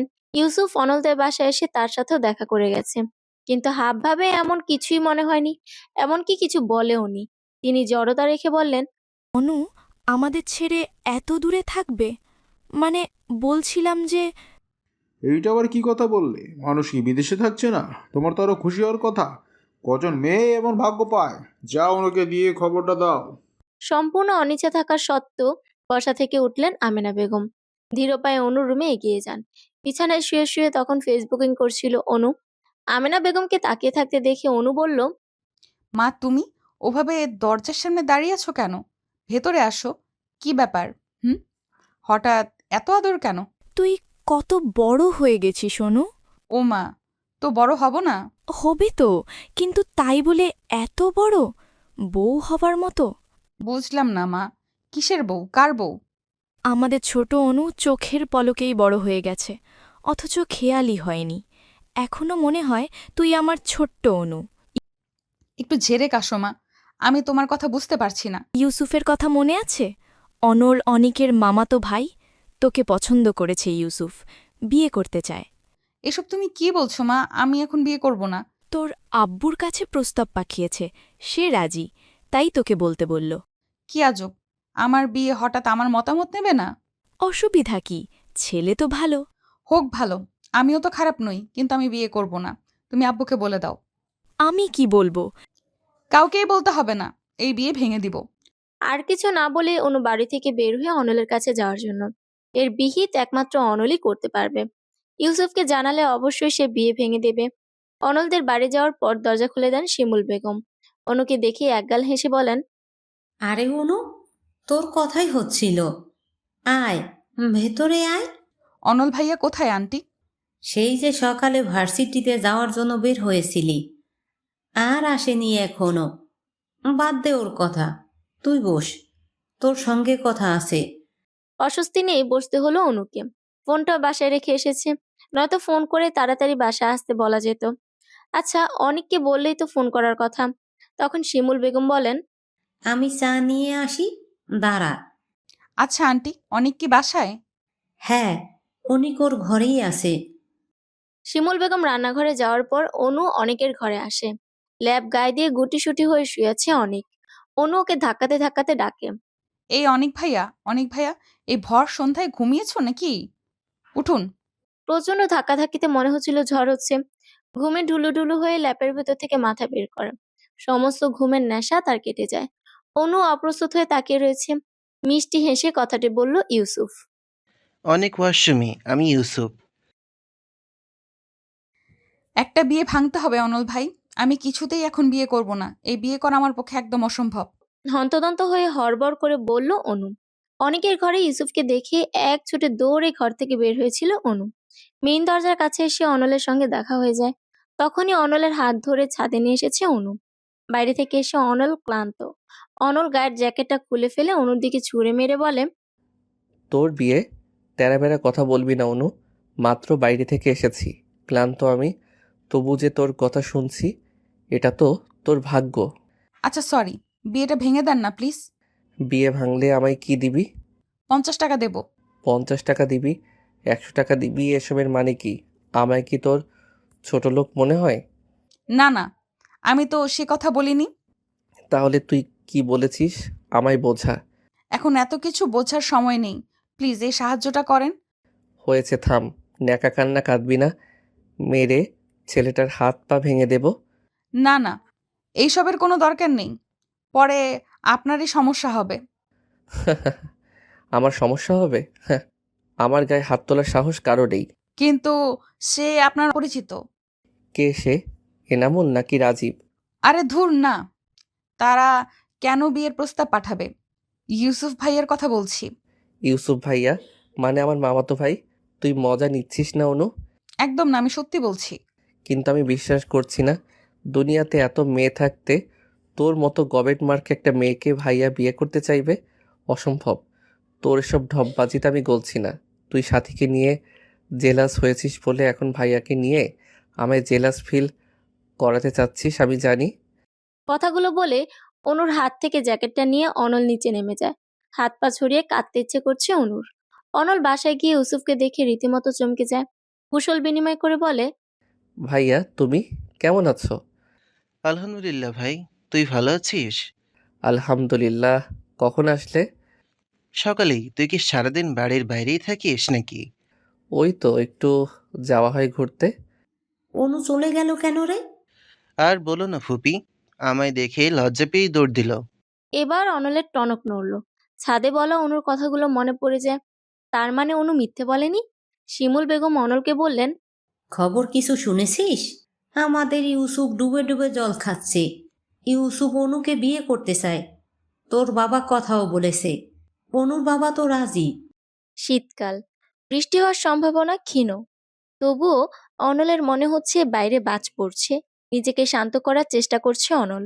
শিমুল বেগমের লাস্ট কথা শুনে অস্থিরতা যেন দ্বিগুণ বেড়ে গেল। তিনি বললেন, তোর মামা মামি দোকানে গেছে আংটি কিনতে। যেহেতু দুই পরিবারই রাজি, তাই এঙ্গেজমেন্ট আজই করবে। আয়নার সামনে নির্জীব হয়ে বসে রয়েছে অনু। খালেদ রহমান যখন বললেন এঙ্গেজমেন্ট আজই হবে, তখন থেকে একদম নিশ্চুপ হয়ে গেছে অনু। ইউসুফদের আসতে রাত একটু বেশি হলো। আমেনা বেগম খাবারের বিশাল বন্দোবস্ত করে ফেলেছে। নাস্তা দেওয়া হলো। কিছুক্ষণ পর অনুকে নিয়ে এলো তিনু। মাথায় ঘুমটা টানা। ইউসুফের পাশে বসানো হয় অনুকে। ইউসুফের বাবা হেসে বলেন, বেয়াই সাহেব, মেয়ে কি দেখব বলেন? ছোট মেয়েটা যে এত বড় হয়ে গেল টেরই পেলাম না। ইউসুফ হুট করে আবদার করে বসে অনুকে বউ করে আনবে। অনুকে তো আমাদের শুরু থেকেই পছন্দ, আপত্তি করার প্রশ্নই আসেনি। আমার ছেলের পছন্দ কিন্তু মানতে হবে মশাই। উত্তরে খালেদ রহমান হাসেন। তারা দিয়ে বলেন, তা যা বলেছেন, আপনার ছেলেও কম নয়। এ কি, চা নিচ্ছেন না কেন? চা নিন, ইউসুফের বাবা বললেন। তা নিচ্ছি, আগে এঙ্গেজমেন্টটা হয়ে যাক। আচ্ছা, এত ঘরোয়াভাবে সবকিছু হওয়াতে আপনাদের কোনো সমস্যা নেই তো? একদমই না। ইউসুফের বাবা আংটিটা ইউসুফকে দিয়ে বললেন। নে, আংটিটা পরিয়ে দে। ইউসুফ ডান হাতে আংটি নিয়ে বাম হাত বাড়িয়ে দেয় অনুর দিকে। অনু সরাসরি অনলের দিকে তাকায়। তার চক্ষু ভরে অশ্রু জমা হয় মুহূর্তে। অনু মাথা নত করে কেঁদে ফেলে। আমেনা বেগম ছুটে এসে অনুর মাথাটা বুকে চেপে ধরে বললেন, পাগলি মেয়ে, কাঁদছিস কেন? এখনই কি তোকে নিয়ে যাচ্ছে নাকি? জরুরি ফোন এসেছে বলে তখন বাড়ি থেকে বের হয়ে আসে অনল। আমেনা বেগম অনুর বাম হাতটা ধরে এগিয়ে দেওয়ার পর ইউসুফ ওকে আংটি পরিয়ে দেয়। রাতে বারান্দায় গোলুকে কোলে নিয়ে চুপ করে বসে আছে অনু। ছাদে দাঁড়িয়ে দাঁড়িয়ে আকাশ দেখছে অনল। অনল, নিজের নাম কারো ক্রন্দনরত কণ্ঠ শুনে পেছনে ফিরে তাকায় অনল। সামনে দাঁড়িয়ে অনু। ফুফিয়ে ফুফিয়ে কাঁদছে সে। অনল জিজ্ঞেস করলো, কাঁদছিস কেন অনু? অনু দৌড়ে এসে ঝড়ের বেগে আছড়ে পড়ে অনলের বুকে। জ্যাকেট খামচে ধরে হাউ মাউ করে কাঁদতে কাঁদতে বলে, প্লিজ বিয়েটা ভেঙে দেন, আমি অন্য কাউকে বিয়ে করতে পারবো না। অনলের ভেতর ঝড় বয়ে যাচ্ছে। অনু অনলের শার্টের কলার চেপে ধরে কাঁদতে কাঁদতে বলে, ভেঙে দিবেন তো এই বিয়ে? শুধু শুধু পাগলামি করছিস অনু। ইউসুফ ভাইয়া অনেক ভালো ছেলে, তোকে অনেক সুখে রাখবে। তবে তোকে খুব মিস করবো রে। তোর সাথে আর ঝগড়া করা হবে না, তোর পেছনে লাগা হবে না। সুইজারল্যান্ড গিয়ে কি আমায় ভুলে যাবি অনু? অনু এবার আরো জোরে হাউমা করে কেঁদে ওঠে। ওইভাবে শার্টের কলার চেপে ধরে বলে, আপনি বলেছিলেন না আমি বোকা? সত্যি ভালোবাসা কোনটা, আবেগ কোনটা আমি বুঝি না। সত্যি এতদিন আমি বুঝিনি। আমি বুঝিনি যে মানুষটা সারাক্ষণ আমার সাথে ঝগড়া করে সেই মানুষটাকেই আমি ভালোবাসি। আমি বুঝিনি যে এই মানুষটাকে ছাড়া আমার চলবে না। হ্যাঁ, আমি আপনাকে ভালোবাসি। আপনার সাথে সারা জীবন আমি ঝগড়া করতে চাই। আপনার সাথেই আমি সারা জীবন কাটাতে চাই। অনল অনুর হাত ছাড়িয়ে নেয়, চোখের পানি মুছে দিয়ে বলে, একদিন তোর বিয়ে হবে জানতাম। তোর বিয়েতে খুব নাচবো, আনন্দ করব ভেবে রেখেছিলাম, কিন্তু সেই দিনটা যে এত দ্রুত চলে আসবে সেটা ভাবিনি। মিস করব অনু, ভীষণ মিস করব। শীতের মধ্যে আর এখানে থাকিস না, বাড়ি চলে যা। আপনি কি বুঝতে চাচ্ছেন না? না, বুঝতে পারছেন না? এড়িয়ে যাচ্ছেন কেন? এড়িয়ে যাবেন না প্লিজ। দয়া করে আমার মনের অবস্থাটা একটু বোঝার চেষ্টা করুন। আমার আপনাকে প্রয়োজন, শুধুই আপনাকে। কাঁদতে কাঁদতে হেঁচকে উঠে যায়। আস্তে আস্তে শরীরটাও নিস্তেজ হয়ে আসে। কথাগুলো কেমন জড়িয়ে জড়িয়ে যাচ্ছে। একসময় সেন্সলেস হয়ে অনলের উপরেই পড়ে যায় অনু। দু হাতে আঁকড়ে ধরে সে অনুকে, বুকের সাথে শক্ত করে চেপে ধরে অনল বলল, সরি। দুফোঁটা অশ্রু গড়িয়ে পড়ে অনলের চোখ থেকে। মাঝরাতে অনুর ঘুম ভাঙলে সে নিজেকে বিছানায় আবিষ্কার করে। বিছানার পাশে মোবাইল হাতটাও মোবাইল পেল না। উঠে দাঁড়াতে অলসতা লাগছে, শরীরে মনে হচ্ছে শক্তি নেই। কিছুক্ষণ ঝিম মেরে বিছানাতেই বসে থাকে। খোলা চুলগুলো হাতকোপা করে বিছানা থেকে নামে। লাইট জ্বালিয়ে দেখে গোলু ফ্লোরের এক কোণে গুটিসুটি হয়ে শুয়ে রয়েছে। এই ঠান্ডার মধ্যে বেচারাকে কষ্ট দিচ্ছে ভেবে অনু নিজেরই খারাপ লাগছে। গোলুর জন্য ছোট্ট বাক্সে আলাদা বিছানা বানিয়েছিল অনু। ওকে তুলে নিয়ে সেই বাক্সের বিছানায় শুইয়ে দেয়। ওর জন্য বানানো ছোট্ট ল্যাপটা গায়ে জড়িয়ে দিল। গোলু একবার চোখ মেলে তাকিয়ে আবার চোখ বন্ধ করে ফেলে। অনু ওর মাথা চুলকে দেয় কিছুক্ষণ। বারান্দায় গিয়ে দেখে তিতুস খাঁচার মধ্যে ঝিমুচ্ছে। ওর খাবার প্রায় শেষ। ঘর থেকে খাবার আর পানি দিয়ে যায়। তখন দৃষ্টি চলে যায় অনলের ঘরের দিকে। এখনো ওর ঘরে আলো জ্বলছে। অনুর মনে পড়ে যায় ছাদের ঘটনাটির কথা।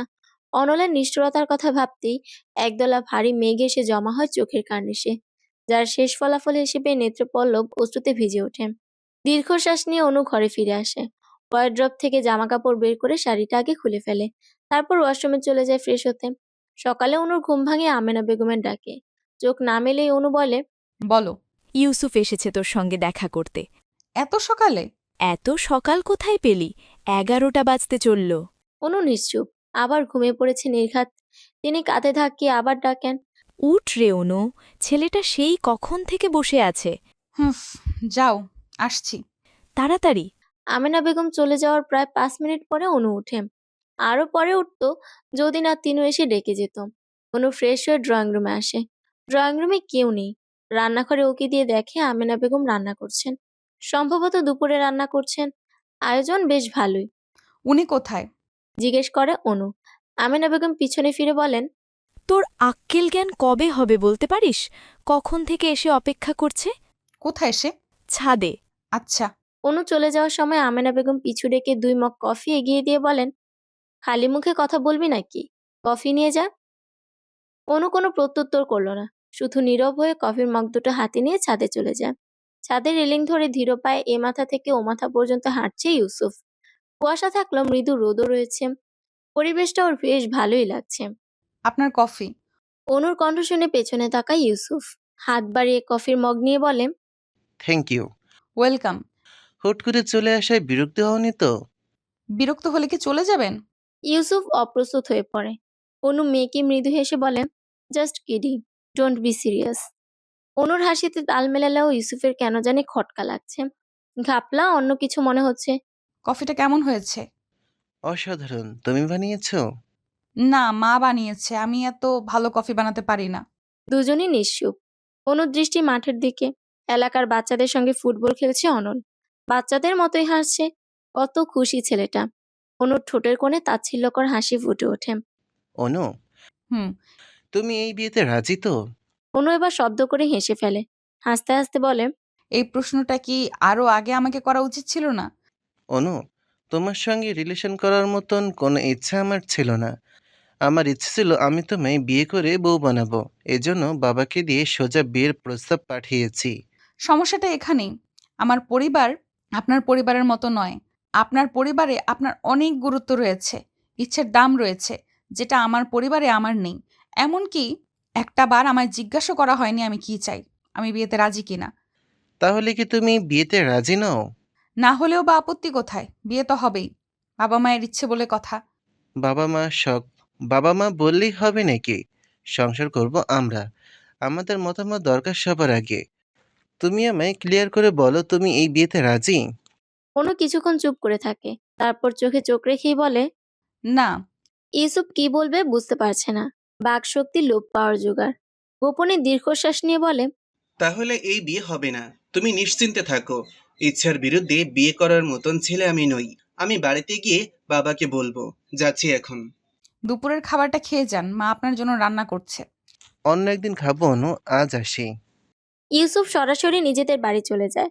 যাওয়ার আগে আমেনা বেগমের সঙ্গেও দেখা করে যায়নি। তাহলে এভাবে না খেয়ে কখনোই আসতে দিতেন না। অন্যদিকে অনুর এমন চটপটে স্বীকারোক্তি ওকে পীড়া দিচ্ছে। ভুলটা নিজেরই মনে হচ্ছে। সে যদি নিজেই একবার অনুকে জিজ্ঞেস করত। ইউসুফ চলে যাওয়ার পরও অনু কিছুক্ষণ ছাদে পায়চারি করে। লুকিয়ে লুকিয়ে অনলকেও দেখে। অনলের দৃষ্টি যে ছাদের দিকে নেই তা কিন্তু নয়। ও নিজেও খেলার ছলে একটু পরপর ছাদের দিকে তাকাচ্ছে। ইউসুফের সঙ্গে অনুকে দেখে কষ্ট হলো, সরে যেতে পারছিল না। অনু রাতে ঘুমিয়েছিল কিনা তার জানা নেই, কিন্তু তার চোখের পাতায় ঘুম সারা রাতে একবারও আসেনি। অনু ইউসুফের বউ হবে এটা ভাবতেই যেন বুকটা মোচড় দিয়ে ওঠে। অজানা অদৃশ্য কষ্টটা জেঁকে ধরেন। অনুও ভালোবাসাটা আগে ফিল করতে পারেনি, হয়তো অনলও নয়। তবে এখন যে অনুভূতি হচ্ছে তার নাম কি? ভালোবাসা। অনু ছাদ থেকে নেমে আসে। আজ ভার্সিটিতে তো যাওয়া হলো না, তবে একটু হেঁটে আসা যায়। সেও কাউকে কিছু না বলে একাই হাঁটতে বের হয়। মাঠের পাশ দিয়ে যাওয়ার সময় অনল দৌড়ে আসে। হাঁপাচ্ছে সে। অনু কিছু বলছে না, চুপচাপ হেঁটে চলেছে শুধু। কেমন আছিস অনু? অনু নিরুত্তর। অনল প্রশ্ন করে, কথা বলবি না? এবারও অনু কোনো উত্তর দিল না। একটা রিক্সা ডেকে চুপচাপ উঠে পড়ল। এমনকি একটাবার অনলের দিকে ফিরেও তাকায়নি। অনু রেহেন ব্যবহারে বুকের ভেতর কেমন যেন চিনচিন করে ওঠে অনলের। অসহায় লাগে। অনু তো এমন নয়।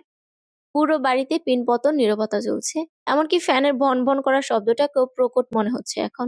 অনুর সামনে চোয়াল শক্ত করে ক্রুদ্ধ হয়ে দাঁড়িয়ে রয়েছে খালেদ রহমান। হাঁটতে হাঁটতে যাওয়ার সময় মাঝ রাস্তাতেই খালেদ রহমানের সঙ্গে দেখা হয়ে যায়। তার অগ্নিবর্ণ দৃষ্টি বলে দিচ্ছিল ঠিক কতটা রেগে আছেন তিনি। কিন্তু রাস্তায় কিছুই বলেননি। অনুকে সঙ্গে করে বাড়িতে নিয়ে এসেছেন। এতক্ষণ ক্ষুব্ধ হয়ে চুপচাপ থাকলো, এবার তিনি কষে থাপ্পড় বসান অনুর গালে। টাল সামলাতে না পেরে কয়েক কদম পিছিয়ে যায় অনু। সঙ্গে সঙ্গে মনে হয় গাল কয়েক ইঞ্চি ফুলে গিয়েছে। এতটা ব্যথা হচ্ছে যে মনে হচ্ছে গাল ফেটে এখনই রক্ত বের হবে। গাল চেপে ধরে দাঁড়িয়ে থাকে অনু। ঠোঁট কামড়ে ধরে কান্না আটকানোর চেষ্টা করছে। খালেদ রহমান বাজখাই গলায় বলেন, তোমার তো সাহস কে দিয়েছে বিয়ে ভাঙার? কোন দিক থেকে ইউসুফকে তোমার অপছন্দ বলো? নীরবে চোখের অশ্রু বিসর্জন দিচ্ছে অনু। আমেনা বেগম কাছে আসার আগেই খালেদ রহমান চিৎকার করে বলেন, খবরদার মাঝখানে আসবে না তুমি। এখানে আমি আর অনু কথা বলছি। আজ আমার সব প্রশ্নের উত্তর ওকে দিতে হবে। এবার তিনি অনুকে জিজ্ঞেস করলেন, তুমি কেন বিয়ে ভেঙেছো? চুপ করে থাকবেন অনু, মাথায় রক্ত চেপে আছে এমনিতেই। ইউসুফকে তোমার কেন পছন্দ নয়? আমি এখনই বিয়ে করতে চাচ্ছি না আব্বু। সবাইকে ছেড়ে এত দূরে আমি থাকতেও পারবো না। ফুফিয়ে ফুফিয়ে বলল অনু। অনলের কথা বলতে গিয়েও বলতে পারল না। যেখানে অনল অনুকে ভালোবাসে না, সেখানে বাবার সামনে এ কথা বলার বৃথা মানে হয় না। রাগে গিজ গিজ করছেন খালেদ রহমান। চোয়াল শক্ত করে বলেন, বড় হয়ে সাহস বেড়ে গিয়েছে। নিজের ভালো বুঝতে শিখেছো। করে নিজের ভালো। তোমার কোনো ব্যাপারে আমি আর নেই। কথা শেষ করে নিজের ঘরে গিয়ে ধীরিম করে দরজা বন্ধ করে দেয় খালেদ রহমান। অনু আর এক সেকেন্ডও দাঁড়িয়ে না থেকে বাড়ি থেকে বেরিয়ে আসে। তিনু আমেনা বেগম অনেকবার ডাকলেও পিছু ফিরে দাঁড়ায়নি। অনেক, আমি কেন জানি অনুর বিয়ে নিয়ে খুশি হতে পারছি না। বলল অনল। অনেক কম্পিউটার গেমস খেলছিল। অনলের এ কথা শুনে সচকিত হয়ে তাকিয়ে বলে, কেন? এই কেনর উত্তরই তো আমার কাছে নেই। তুমি কি অনুকে ভালোবাসো? কাল রাতে অনু ছাদে এসেছিল কেন?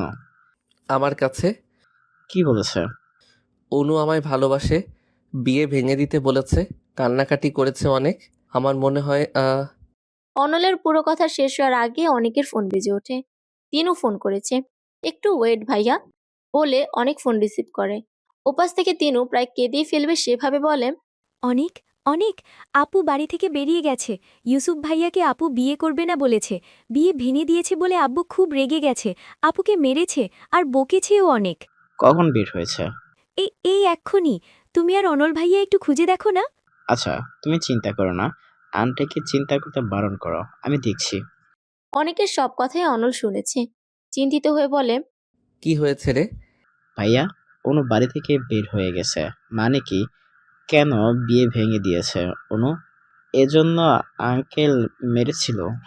আমি গিয়ে অনুকে খুঁজছি। তুই মাকে নিয়ে ওদের বাসায় যা। ওদেরকে চিন্তা করতে বারণ কর। আচ্ছা ঠিক আছে। অনল বাড়ি থেকে বের হওয়ার পথে জেসি আর শুভাকে ফোন করে জিজ্ঞেস করে ওদের বাড়িতে গেছে নাকি। যখন শুনলো সেখানে যায়নি, তখন ওদের বলল যেন বাকি বান্ধবীদের ফোন করে আপডেট নিয়ে একটু জানায়। ওরা বলল জানাবে। এবার অনল রাজীব এবং এনামুরকে কল করে কিছু অ্যাড্রেস দিয়ে সেখানে অনু আছে নাকি খুঁজতে বলল। অনু যেসব জায়গায় যেতে পারে সেসব জায়গাতেই খুঁজছে এবং ভাগ্য ভালো থাকায় ধারণা সত্যি হয়। কতগুলো বাচ্চাদের মাঝে অনু উদাস হয়ে বসে আছে। বাচ্চারা অনুর রাগ ভাঙানোর চেষ্টা করছে। সবগুলো বাচ্চাকেই অনল চেনে। এরা এখানে ফুল খাবার বিক্রি করে। অনেকবার অনুর সঙ্গে এখানে আসা হয়েছিল। অবশেষে অনুকে পেয়ে যেন প্রাণ ফিরে পেল। ঠোঁটের কোণে শান্তির হাসি। অনলও ওদের দিকে এগিয়ে গিয়ে মাঝখানে জায়গা করে বসে। অনলকে দেখে অনু ভ্রু কুঁচকে ফেলে। তোমাদের আপামনি এভাবে গাল ফুলিয়ে আছে কেন বাচ্চারা? জিজ্ঞেস করলো অনল। ওরা সমস্যার বলল, জানি না। সত্যি বলতে অনলকে এখন অনুর বিরক্ত লাগছে, অসহ্য লাগছে। সে বাচ্চাদের থেকে বিদায়ও নিল না। বসা থেকে উঠে হনহন করে হাঁটা শুরু করে। পিছু পিছু অনলও আসে। পাশাপাশি হাঁটতে হাঁটতে বলে, কি সমস্যা অনু? আমার সঙ্গে কথা কেন বলিস না? কথা বলতে ভালো লাগে না তাই বলিনি। কোনো কারণ নেই। অবশ্যই কারণ আছে। সব কিছুর পেছনেই কোনো না কোনো কারণ থাকে। অনু থেমে যায়। দু হাত জড়ো করে বলে, দয়া করে আমায় একটু একা থাকতে দিন। আমি একা থাকতে চাই। তুই নাকি বিয়ে ভেঙে দিয়েছিস? এই জন্য মনে হচ্ছে আপনার খুব অসুবিধা হয়ে গেল। ভয়ের কোনো কারণ নেই। আপনাকে ভালোবাসার কথা কাউকেই বলবো না, আর আপনাকেও বিরক্ত করব না। কাল রাতের জন্য সরি। অনু কথা শেষ করে হাঁটা শুরু করে। এর মাঝে নির্জনতা ছেড়ে দুজনে লোকালয়ে চলে এসেছে। চারপাশে লোকজনের সমাগম। অনল পেছন থেকে বলে, সরি বললেই তো এখন আর কিছু হবে না অনু। আমি তোকে একাও থাকতে দেব না, কারণ আমি তোকে ভালোবাসি। I love you. শেষের দুইটা লাইন কানে পৌঁছাতেই অনু থমকে দাঁড়ায়। চোখ দুটো ছলছল করে ওঠে। ভালোবাসা পাওয়ার যে আনন্দ, সে আনন্দের রেখা ঠোঁটের কোণে। অনলের দিকে এবার ঘুরে দাঁড়ায় অনু। পাশ থেকে তখন দৌড়ে আসে কিছু লোক। তখনই একটা মেয়ে ধাক্কা দিয়ে যায় অনুকে। সম্ভবত দৌড়াতে গিয়ে অনুর সঙ্গে ধাক্কাটা খায়। ধাক্কাটা এত জোরেই লেগেছে যে টাল সামলাতে পারেনি।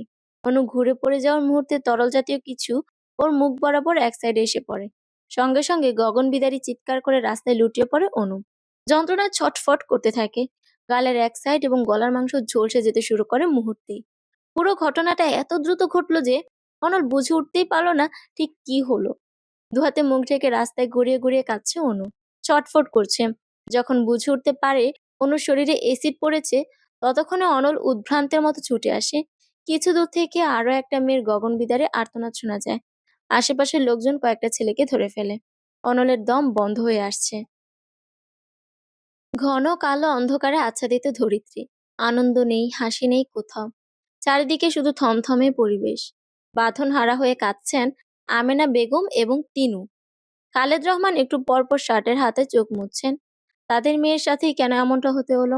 ডাক্তার জানিয়েছে অনুর গাল থেকে গলা পর্যন্ত একদম ঝলসে গিয়েছে।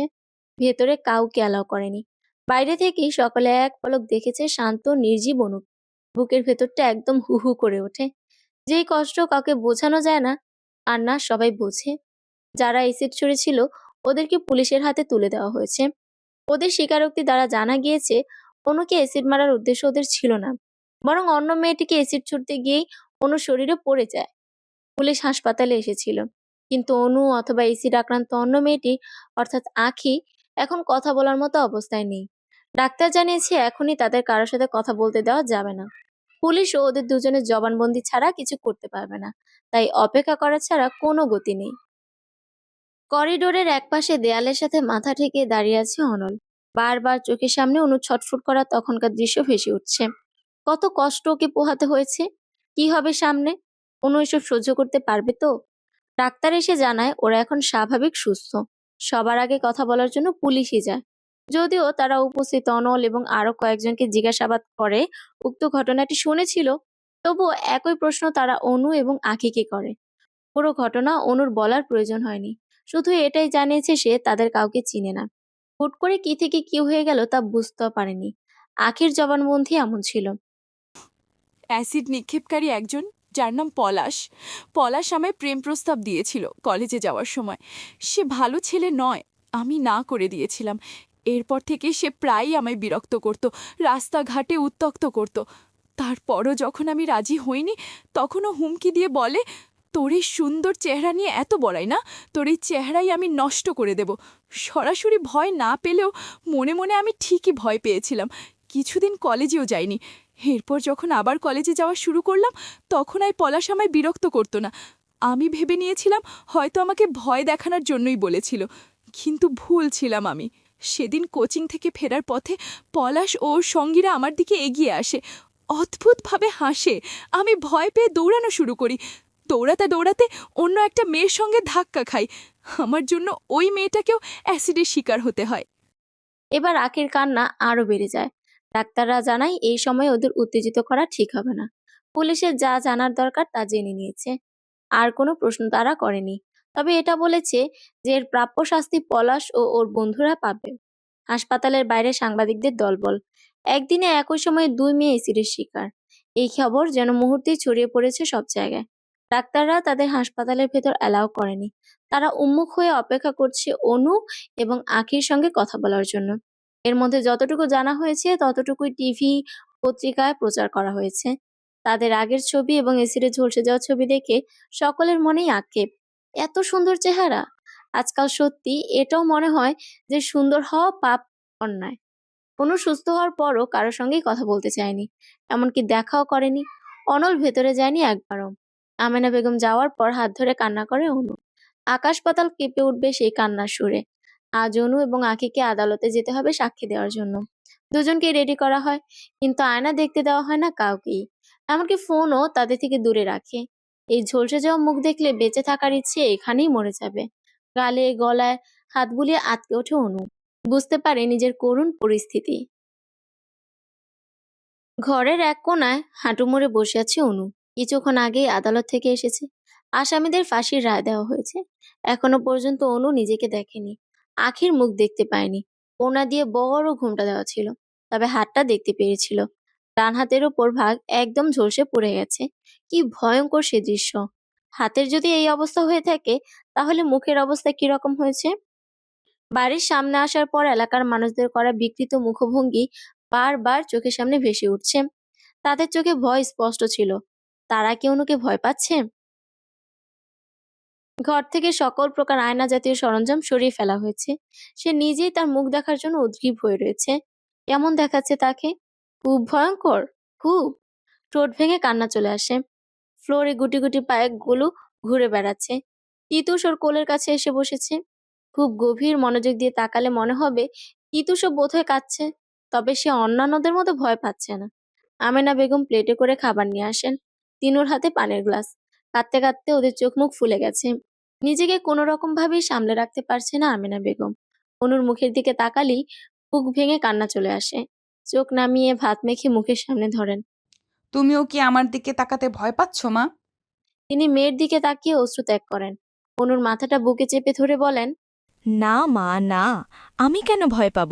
তুই আমার মেয়ে, আমার কলিজা। তুই আগে যেমন ছিলি এখন তেমনই আছিস। আমার অনু সব সময় সুন্দর। না মা, আমি আগের মতো নেই। আমি নেই আগের মতো। মানুষ এখন ভয় পায় আমায় দেখলে। কাঁদতে কাঁদতে কথাগুলো বলে খাবারের প্লেট দূরে ছুঁড়ে মারে অনু। ফ্লোর জুড়ে ছিটিয়ে পড়ে ভাতের দানা। শব্দ শুনে ভয় পেয়ে গোলু খাটের কোনায় লুকিয়ে পড়ে, আর তিতু সুরে চলে যায় অন্যত্র। অনুকে সামলানো মুশকিল হয়ে পড়েছে। ঘরের সব কিছু এলোমেলো করতে করতে কাঁদছে। আহাজারি করে বলছে, এই বিশ্রী মুখ নিয়ে আমি কি করে বাইরে যাব? কেন হলো আমার সাথে এমন? আপু, প্লিজ তুমি একটু শান্ত হও, এভাবে ভেঙে পড়ো না। দু হাতে নিজের চুল আঁকড়ে ধরে নিজেকে মানানোর চেষ্টা করে ব্যর্থ হয় অনু। বড় বড় শ্বাস নিয়ে বলে, তোমরা চলে যাও, আমি একটু একা থাকতে চাই। ওই মুহূর্তে ঘরে এসে উপস্থিত হয় অনল। ইশারায় আমেনা বেগম এবং তিনুকে ঘর থেকে চলে যেতে বলে। তারা যাওয়ার পর অনলকে দেখে আরো রেগে যায় অনু। উল্টো পাশ ঘুরে দাঁড়িয়ে বলে, আপনি এখানে কেন এসেছেন? মজা নিতে? আনন্দ হচ্ছে না আপনার? অনল নিশ্চুপ। অনু বলল, আপনি চলে যান, কারো দয়া মায়া আমার লাগবে না। দূর থেকেই পরিহাস করেন। অনল এগিয়ে এসে অনুর হাত ধরে সামনে ঘুরিয়ে দাঁড় করায়। দু হাতে মুখ ঢেকে কেঁদে ফেলে অনু। কাঁদতে কাঁদতে বলে, চলে যান প্লিজ, চলে যান আপনি। ওইভাবেই অনুকে জড়িয়ে ধরে অনল। সে কথা বলতে পারছে না, অনুকে বুঝতে দিতে চাচ্ছে না তার ক্রন্দনরত কণ্ঠস্বর। সে জানে না কিভাবে অনুকে স্বাভাবিক করবে, কিভাবে সামলাবে। শুধু জানে অনুকে তারই সামলাতে হবে। কিছুক্ষণ নীরবে কেঁদে অনলকে ধাক্কা দিয়ে দূরে সরিয়ে দিয়ে নিজেও পিছিয়ে যায় অনু। চিৎকার করে বলে, আপনি চলে যাচ্ছেন না কেন? চলে যান আপনি। অনু, পাগলামি করিস না।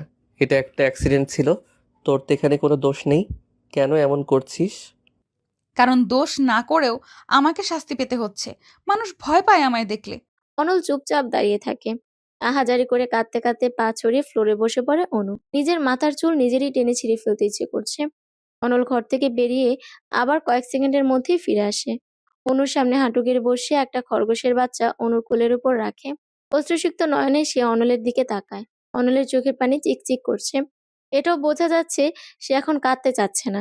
অনুর গালে আলতো করে হাত রেখে অনল বলে, তোর পিলু, ওকে আমি ঘরে লুকিয়ে রেখেছিলাম, কুকুর নেয়নি। ইচ্ছে ছিল যেদিন তোকে বিয়ে করব সেদিন ফিরিয়ে দেব। বিয়ে হওয়ার আগেই ফিরিয়ে দিলাম, তবে বিয়ে হবে আজ। আপনি কি পাগল হয়ে গেছেন? কি সব আবল তাবল বকছেন? আবল তাবল নয়, যা বলেছি ভেবেই বলেছি। আমি তোকে ভালোবাসি, তোকেই বিয়ে করব। অসম্ভব। কেন অসম্ভব অনু? তোর মুখ ঝলসে গেছে বলে কি আমার ভালোবাসায় ভাটা পড়েছে? কমে গেছে আমার ভালোবাসা? আপনার এখন আবেগের বয়স নেই। কোনো আবেগের টানে আপনি এমন সিদ্ধান্ত নিয়েছেন আমি জানি না। বাড়ি চলে যান। অনল এবার অনুর দুগালে হাত রাখে, চোখে চোখ রেখে বলে, আল্লাহর কসম, তোকে বিয়ে করার সিদ্ধান্ত আমি আবেগের বশে নেইনি। আমি তোকে ভালোবাসি, আমার পরিবারের সবাই রাজি। আজই তোর বাবার সাথে কথা হবে। অনলের বুকে মাথা রেখে ফুফিয়ে ফুফিয়ে কেঁদে অনু বলে, কেন এমন করছেন আপনি? কেন ভালোবাসেন? অনল কিছু বলল না, শুধু নীরবে অশ্রু বিসর্জন দিয়ে বাহুবন্ধনে শক্ত করে আবদ্ধ করে রাখলো অনুকে। খালেদ রহমান বাড়িতে ছিলেন না, একটু আগেই এসেছেন। চোখে মুখে চিন্তার আভাস, চোখ মুখ ফোলা। চা দেব? দাও। চা বানানোই ছিল, গরম করে কাপে ঢেলে সেন্টার টেবিলের উপর রাখে। পাশের সোফায় বসে আমেনা বেগম জিজ্ঞেস করে, কোথায় গিয়েছিলে? বাড়ি বিক্রির ব্যাপারে কথা বলতে। বাড়িটা বিক্রি করে দেবো আমি না, মেয়ের চিকিৎসা করাবো, দেশের বাইরে পাঠাবো সার্জারি করার জন্য। কেউ আমার মেয়েকে কুৎসিত বলুক বিস্ত্রী বলুক, এটা আমি চাই না, সহ্য করতে পারবো না আমি। কথার উত্তর দিতে পারলেন না আমেনা বেগম। কান্না ছাড়া তিনি আর কিই বা করতে পারবেন? তবে রাগী মানুষটার আড়ালেও যে অফুরন্ত ভালোবাসা রয়েছে সেটা তিনি আজ বুঝতে পারলেন। খালেদ রহমানের ব্যাপারে তার একটা ভ্রান্ত ধারণা ছিল, যা আজ তাসের ঘরের মতো ভেঙে গেছে। অনলের বাবা মা এসে বিয়ের কথা বলেছেন। কিছুক্ষণ নীরব থেকে ভাবুক হয়ে খালেদ রহমান বলেছিলেন, অনলকে আমার অভ্যন্তর নয়, ওরা দুজন দুজনকে ভালোবাসে, বিয়ে করতে চাই, এতেও আমার কোনো সমস্যা নেই। কিন্তু আগে অনু পুরোপুরি ঠিক হয়ে হবে, তারপর বিয়ে। কেউ যেন আমার মেয়ের দিকে আঙ্গুল তোলে, এটা আমি বলতে পারি। অনল দয়া দেখিয়ে ওকে বিয়ে করেছে। সকলে অভিভূত হয়েছিল ওনার কথা শুনে। দরজার আড়ালে দাঁড়িয়ে বারবার ওনার চোখ মুছছিল অনু। সে তার বাবার সাথে কত খারাপ ব্যবহার করেছিল, অথচ বাবা কত ভালোবাসে। খালেদ রহমানের সিদ্ধান্তে সবাই রাজি হয়েছে।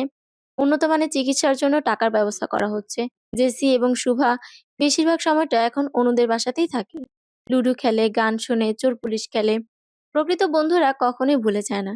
সময়ের সাথে সাথে মানিয়ে নিতে শিখেছে অনু। দুপুরবেলায় খাওয়া দাওয়া করে ঠিক করা হলো ওরা ছাদে যাবে। ছাদে বসে বসে লুডো খেলবে চারজন মিলে। জেসি আর শুভা সোফায় বসে আরাম করছে। কলিং বেল বাজে তখন। দরজা খুলে দেয় তিনু। এলাকার অনেকেই এসেছে এবং সেই ভিক্ষুক বৃদ্ধা মহিলাটিও। অর্ণা দিয়ে মুখের এক সাইড অনু ঢেকে রেখেছে। বৃদ্ধা জিজ্ঞেস করেন, ভালো আছো বইন? তোমার খবর আমি শুনছিলাম, আইছিলামও দেখতে, কিন্তু তুমি তখন কাউরুর লগেই দেখা করো নাই। ভালো আছি দাদি।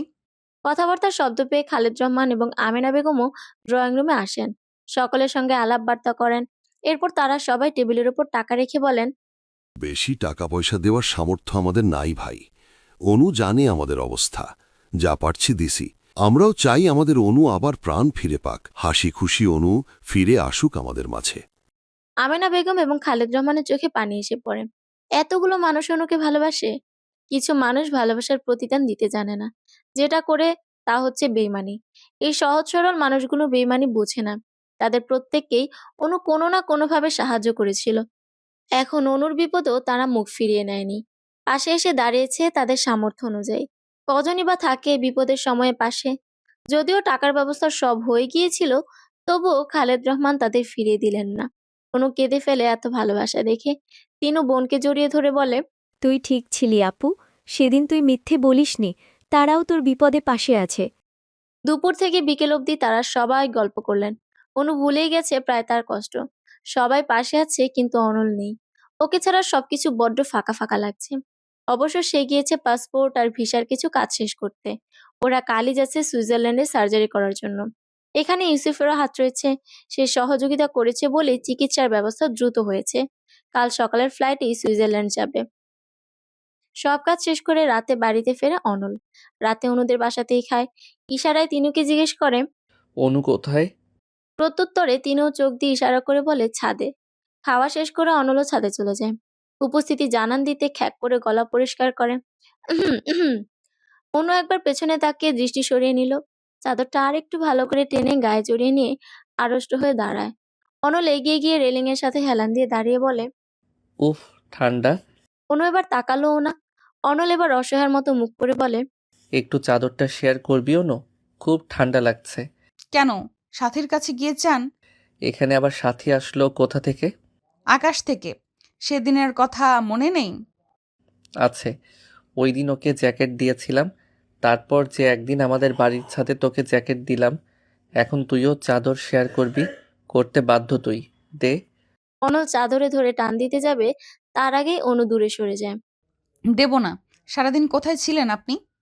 কত কাজ আমার, রাত পোহালেই কাল চলে যাবি। আজ এমন করছিস কেন? কালকে কে কে যাব? পৃথিবী শুদ্ধ মানুষ যাবে তোর সাথে। ভ্রু কুচকে মুখ কালো করে ফেলে অনু। অনল ভেঙে ভেঙে বলে, ঢং, কে কে যাবে? কেন রে, তুই কি মহারানী ভিক্টোরিয়া? রাজ্য জয় করতে যাবি যে? সবাই তোর সঙ্গে যাবে যুদ্ধ করতে? তা তো নয়, তাই না? তুই যাবি চিকিৎসা করতে, যাদের যাওয়ার প্রয়োজন তারাই যাবে। আঙ্কেল যাবে, ইউসুফ ভাইয়া যাবে, আর তুই? গন্ডার। এই তুই কি বললি? মাত্রই কি যেন বললি? কিসের ডার না কি জানি? কি বলছিলি বল? সেটাই তো, কি বলছিলাম? আন্ডার। হ্যাঁ, আন্ডার বলছিলাম। কিসের আন্ডার? কিসের আন্ডার? ওই তো, ওই যে কবিতা বলছিলাম আমি, twinkle twinkle little star how I under what you are. জোরপূর্বক ঠোঁটে কৃত্রিম হাসি ফুটিয়ে বলল অনু। অনল ওর মাথায় গাঁটটা মেরে বলে, গাধি, ওইটা আন্ডার না, ওয়ান্ডার হবে। হ্যাঁ, ওই একই। অনল আর কিছু না বলে চলে যায়। এদিকে বুকের ওপর হাত রেখে জোরে শ্বাস নেয় অনু। বড় বাচ্চা বেঁচে গেছে আজ। কিছু বলেও শান্তি নেই, সব শুনে ফেলে। গন্ডার কোথাকার, বিড়বিড় করে বলল সে।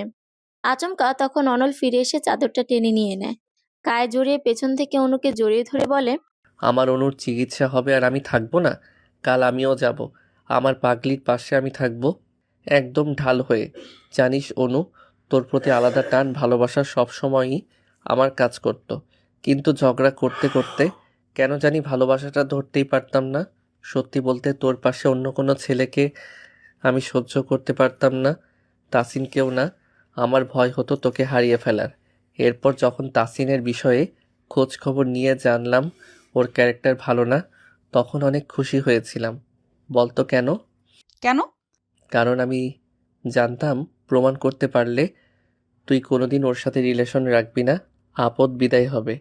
অনু হাসে, কিছুক্ষণ নীরব থেকে বলে, আচ্ছা, যদি এরকমটা হতো, অ্যাসিড না লেগে রোড অ্যাক্সিডেন্টে মারা যেতাম, অথবা এই অবস্থার পর সুইসাইড করতাম, তখন কি করতেন? সঙ্গে সঙ্গে অনুকে নিজের দিকে ঘুরিয়ে শক্ত করে জড়িয়ে ধরে অনল। অনু মৃদুস্বরে বলে, ভর্তা হয়ে যাব তো। অনল এবার আলতো করে ধরে বলে, এমন কথা কখনো মুখেও আনিস না অনু। তোর এই অবস্থাতেই আমি বেঁচেও জিন্দা লাশ হয়েছিলাম। তোর মুখে একটু হাসি দেখার জন্য ছটফট করতাম।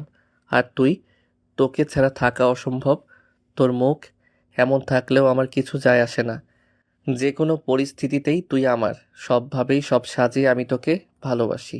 মুখের অপারেশন না করলে আমারও কোনো আফসোস থাকতো না। সত্যি, আমি তো বুঝেই নিয়েছি, চিনেই নিয়েছি কারা আমার পাশে আছে আর থাকবে। বন্ধু তো অনেক আছে, কিন্তু দিন শেষে শুধু জেসি আর শুভাকেই পেয়েছি। অনেকের বাবা মা নাকি এও বলেছে যে নিজের দোষে নাকি আজ আমার এই অবস্থা। তাদের ধারণা মতে আমি চঞ্চল, হয়তো কোনো ছেলের সাথে খারাপ ব্যবহার করেছি, তাই আমার এই হাল। তাদের মেয়ে আমার সাথে মিশলে যদি ওদেরও ক্ষতি হয়, কি অদ্ভুত মানুষের চিন্তা ভাবনা, তাই না? অথচ জেসি, শুভা সব বাধা উপেক্ষা করে বন্ধুত্বের হাত বাড়িয়ে রেখেছে। যেসব মানুষদের আমি সাহায্য করতাম তারা আমার বিপদে আমার পাশে আছে। আমি শুধু তাদের প্রয়োজনই ছিলাম না, বরং প্রিয়জনও ছিলাম। এটা তো স্পষ্ট। যেই বাবাকে মনে মনে অপছন্দ করতাম, হঠাৎ আমায় সে ভালোবাসে না, অথচ সে সবার চেয়ে বেশি অস্থির। কারো কাছ থেকে হাত পাতেনি, জমি জমা সব বিক্রি করেছে, এমনকি নিজের শখের বাড়িটাও বিক্রি করতে দুবার ভাবেনি। আর আর যাকে আমি ভালোবাসি সে এখনও আমার হাত শক্ত করে ধরে রেখেছে। তার বাবা মা ভাই এসে 3 বেলা আমায় দেখে যাচ্ছে, সাহস জুগিয়ে যাচ্ছে, বারবার মনে করিয়ে দিচ্ছে তাদের বাড়ির বউ হওয়ার কথা। তারা অপেক্ষায় আছে। তাহলে এখন আপনিই বলেন, কেন আমি সামান্য অ্যাক্সিডেন্টের জন্য সবকিছু ছেড়ে দেব? সত্যি বলতে অনেকবার ভেবেছিলাম সুইসাইডের কথা, কিন্তু সবার এত সাহস, ভরসা, সাপোর্ট সেটা হতে দেয়নি। আমি বিশ্বাস করি বেঁচে থাকার জন্য এসব আমার জন্য যথেষ্ট। অনুর কপালে চুমু খেলো অনল। আর একটু সকলত করে জড়িয়ে ধরে চুলে হাত বুলিয়ে দিয়ে বলল, আমার পাগলিটা অনেক বুঝদার হয়েছে। আকাশে আজ চাঁদ দেখতে পাচ্ছিস? অনু একবার আকাশের দিকে তাকিয়ে আবার অনলের বুকে মাথা রাখে, শক্ত করে জড়িয়ে ধরে বলে, হুম। অনল বলল, আকাশে কিন্তু আজ সম্পূর্ণ চাঁদ নেই, তবু চারপাশ কত আলোকিত দেখেছিস? কুয়াশা কিন্তু চাঁদের সৌন্দর্য আড়াল করতে পারেনি, তেমনি সামান্য ঝলসে যাওয়া চামড়াও পারেনি তোর সৌন্দর্য কেড়ে নিতে। বরং তোর মনের সৌন্দর্য তোর চেহারার সৌন্দর্যকে আরও দ্বিগুণ করেছে। আর সম্পূর্ণ চাঁদ না পেলে আফসোসও থাকতো না। আমার সম্পূর্ণ চাঁদ লাগবে না রে, শুধু তুই থাকলেই হবে। তোর মুখের পোড়া অংশ কখনো তোর প্রতি আমার ভালোবাসা কমাতে পারিনি। তুই যে আমার চাঁদ, আমার ভালোবাসার এক ফালি চাঁদ। সমাপ্ত।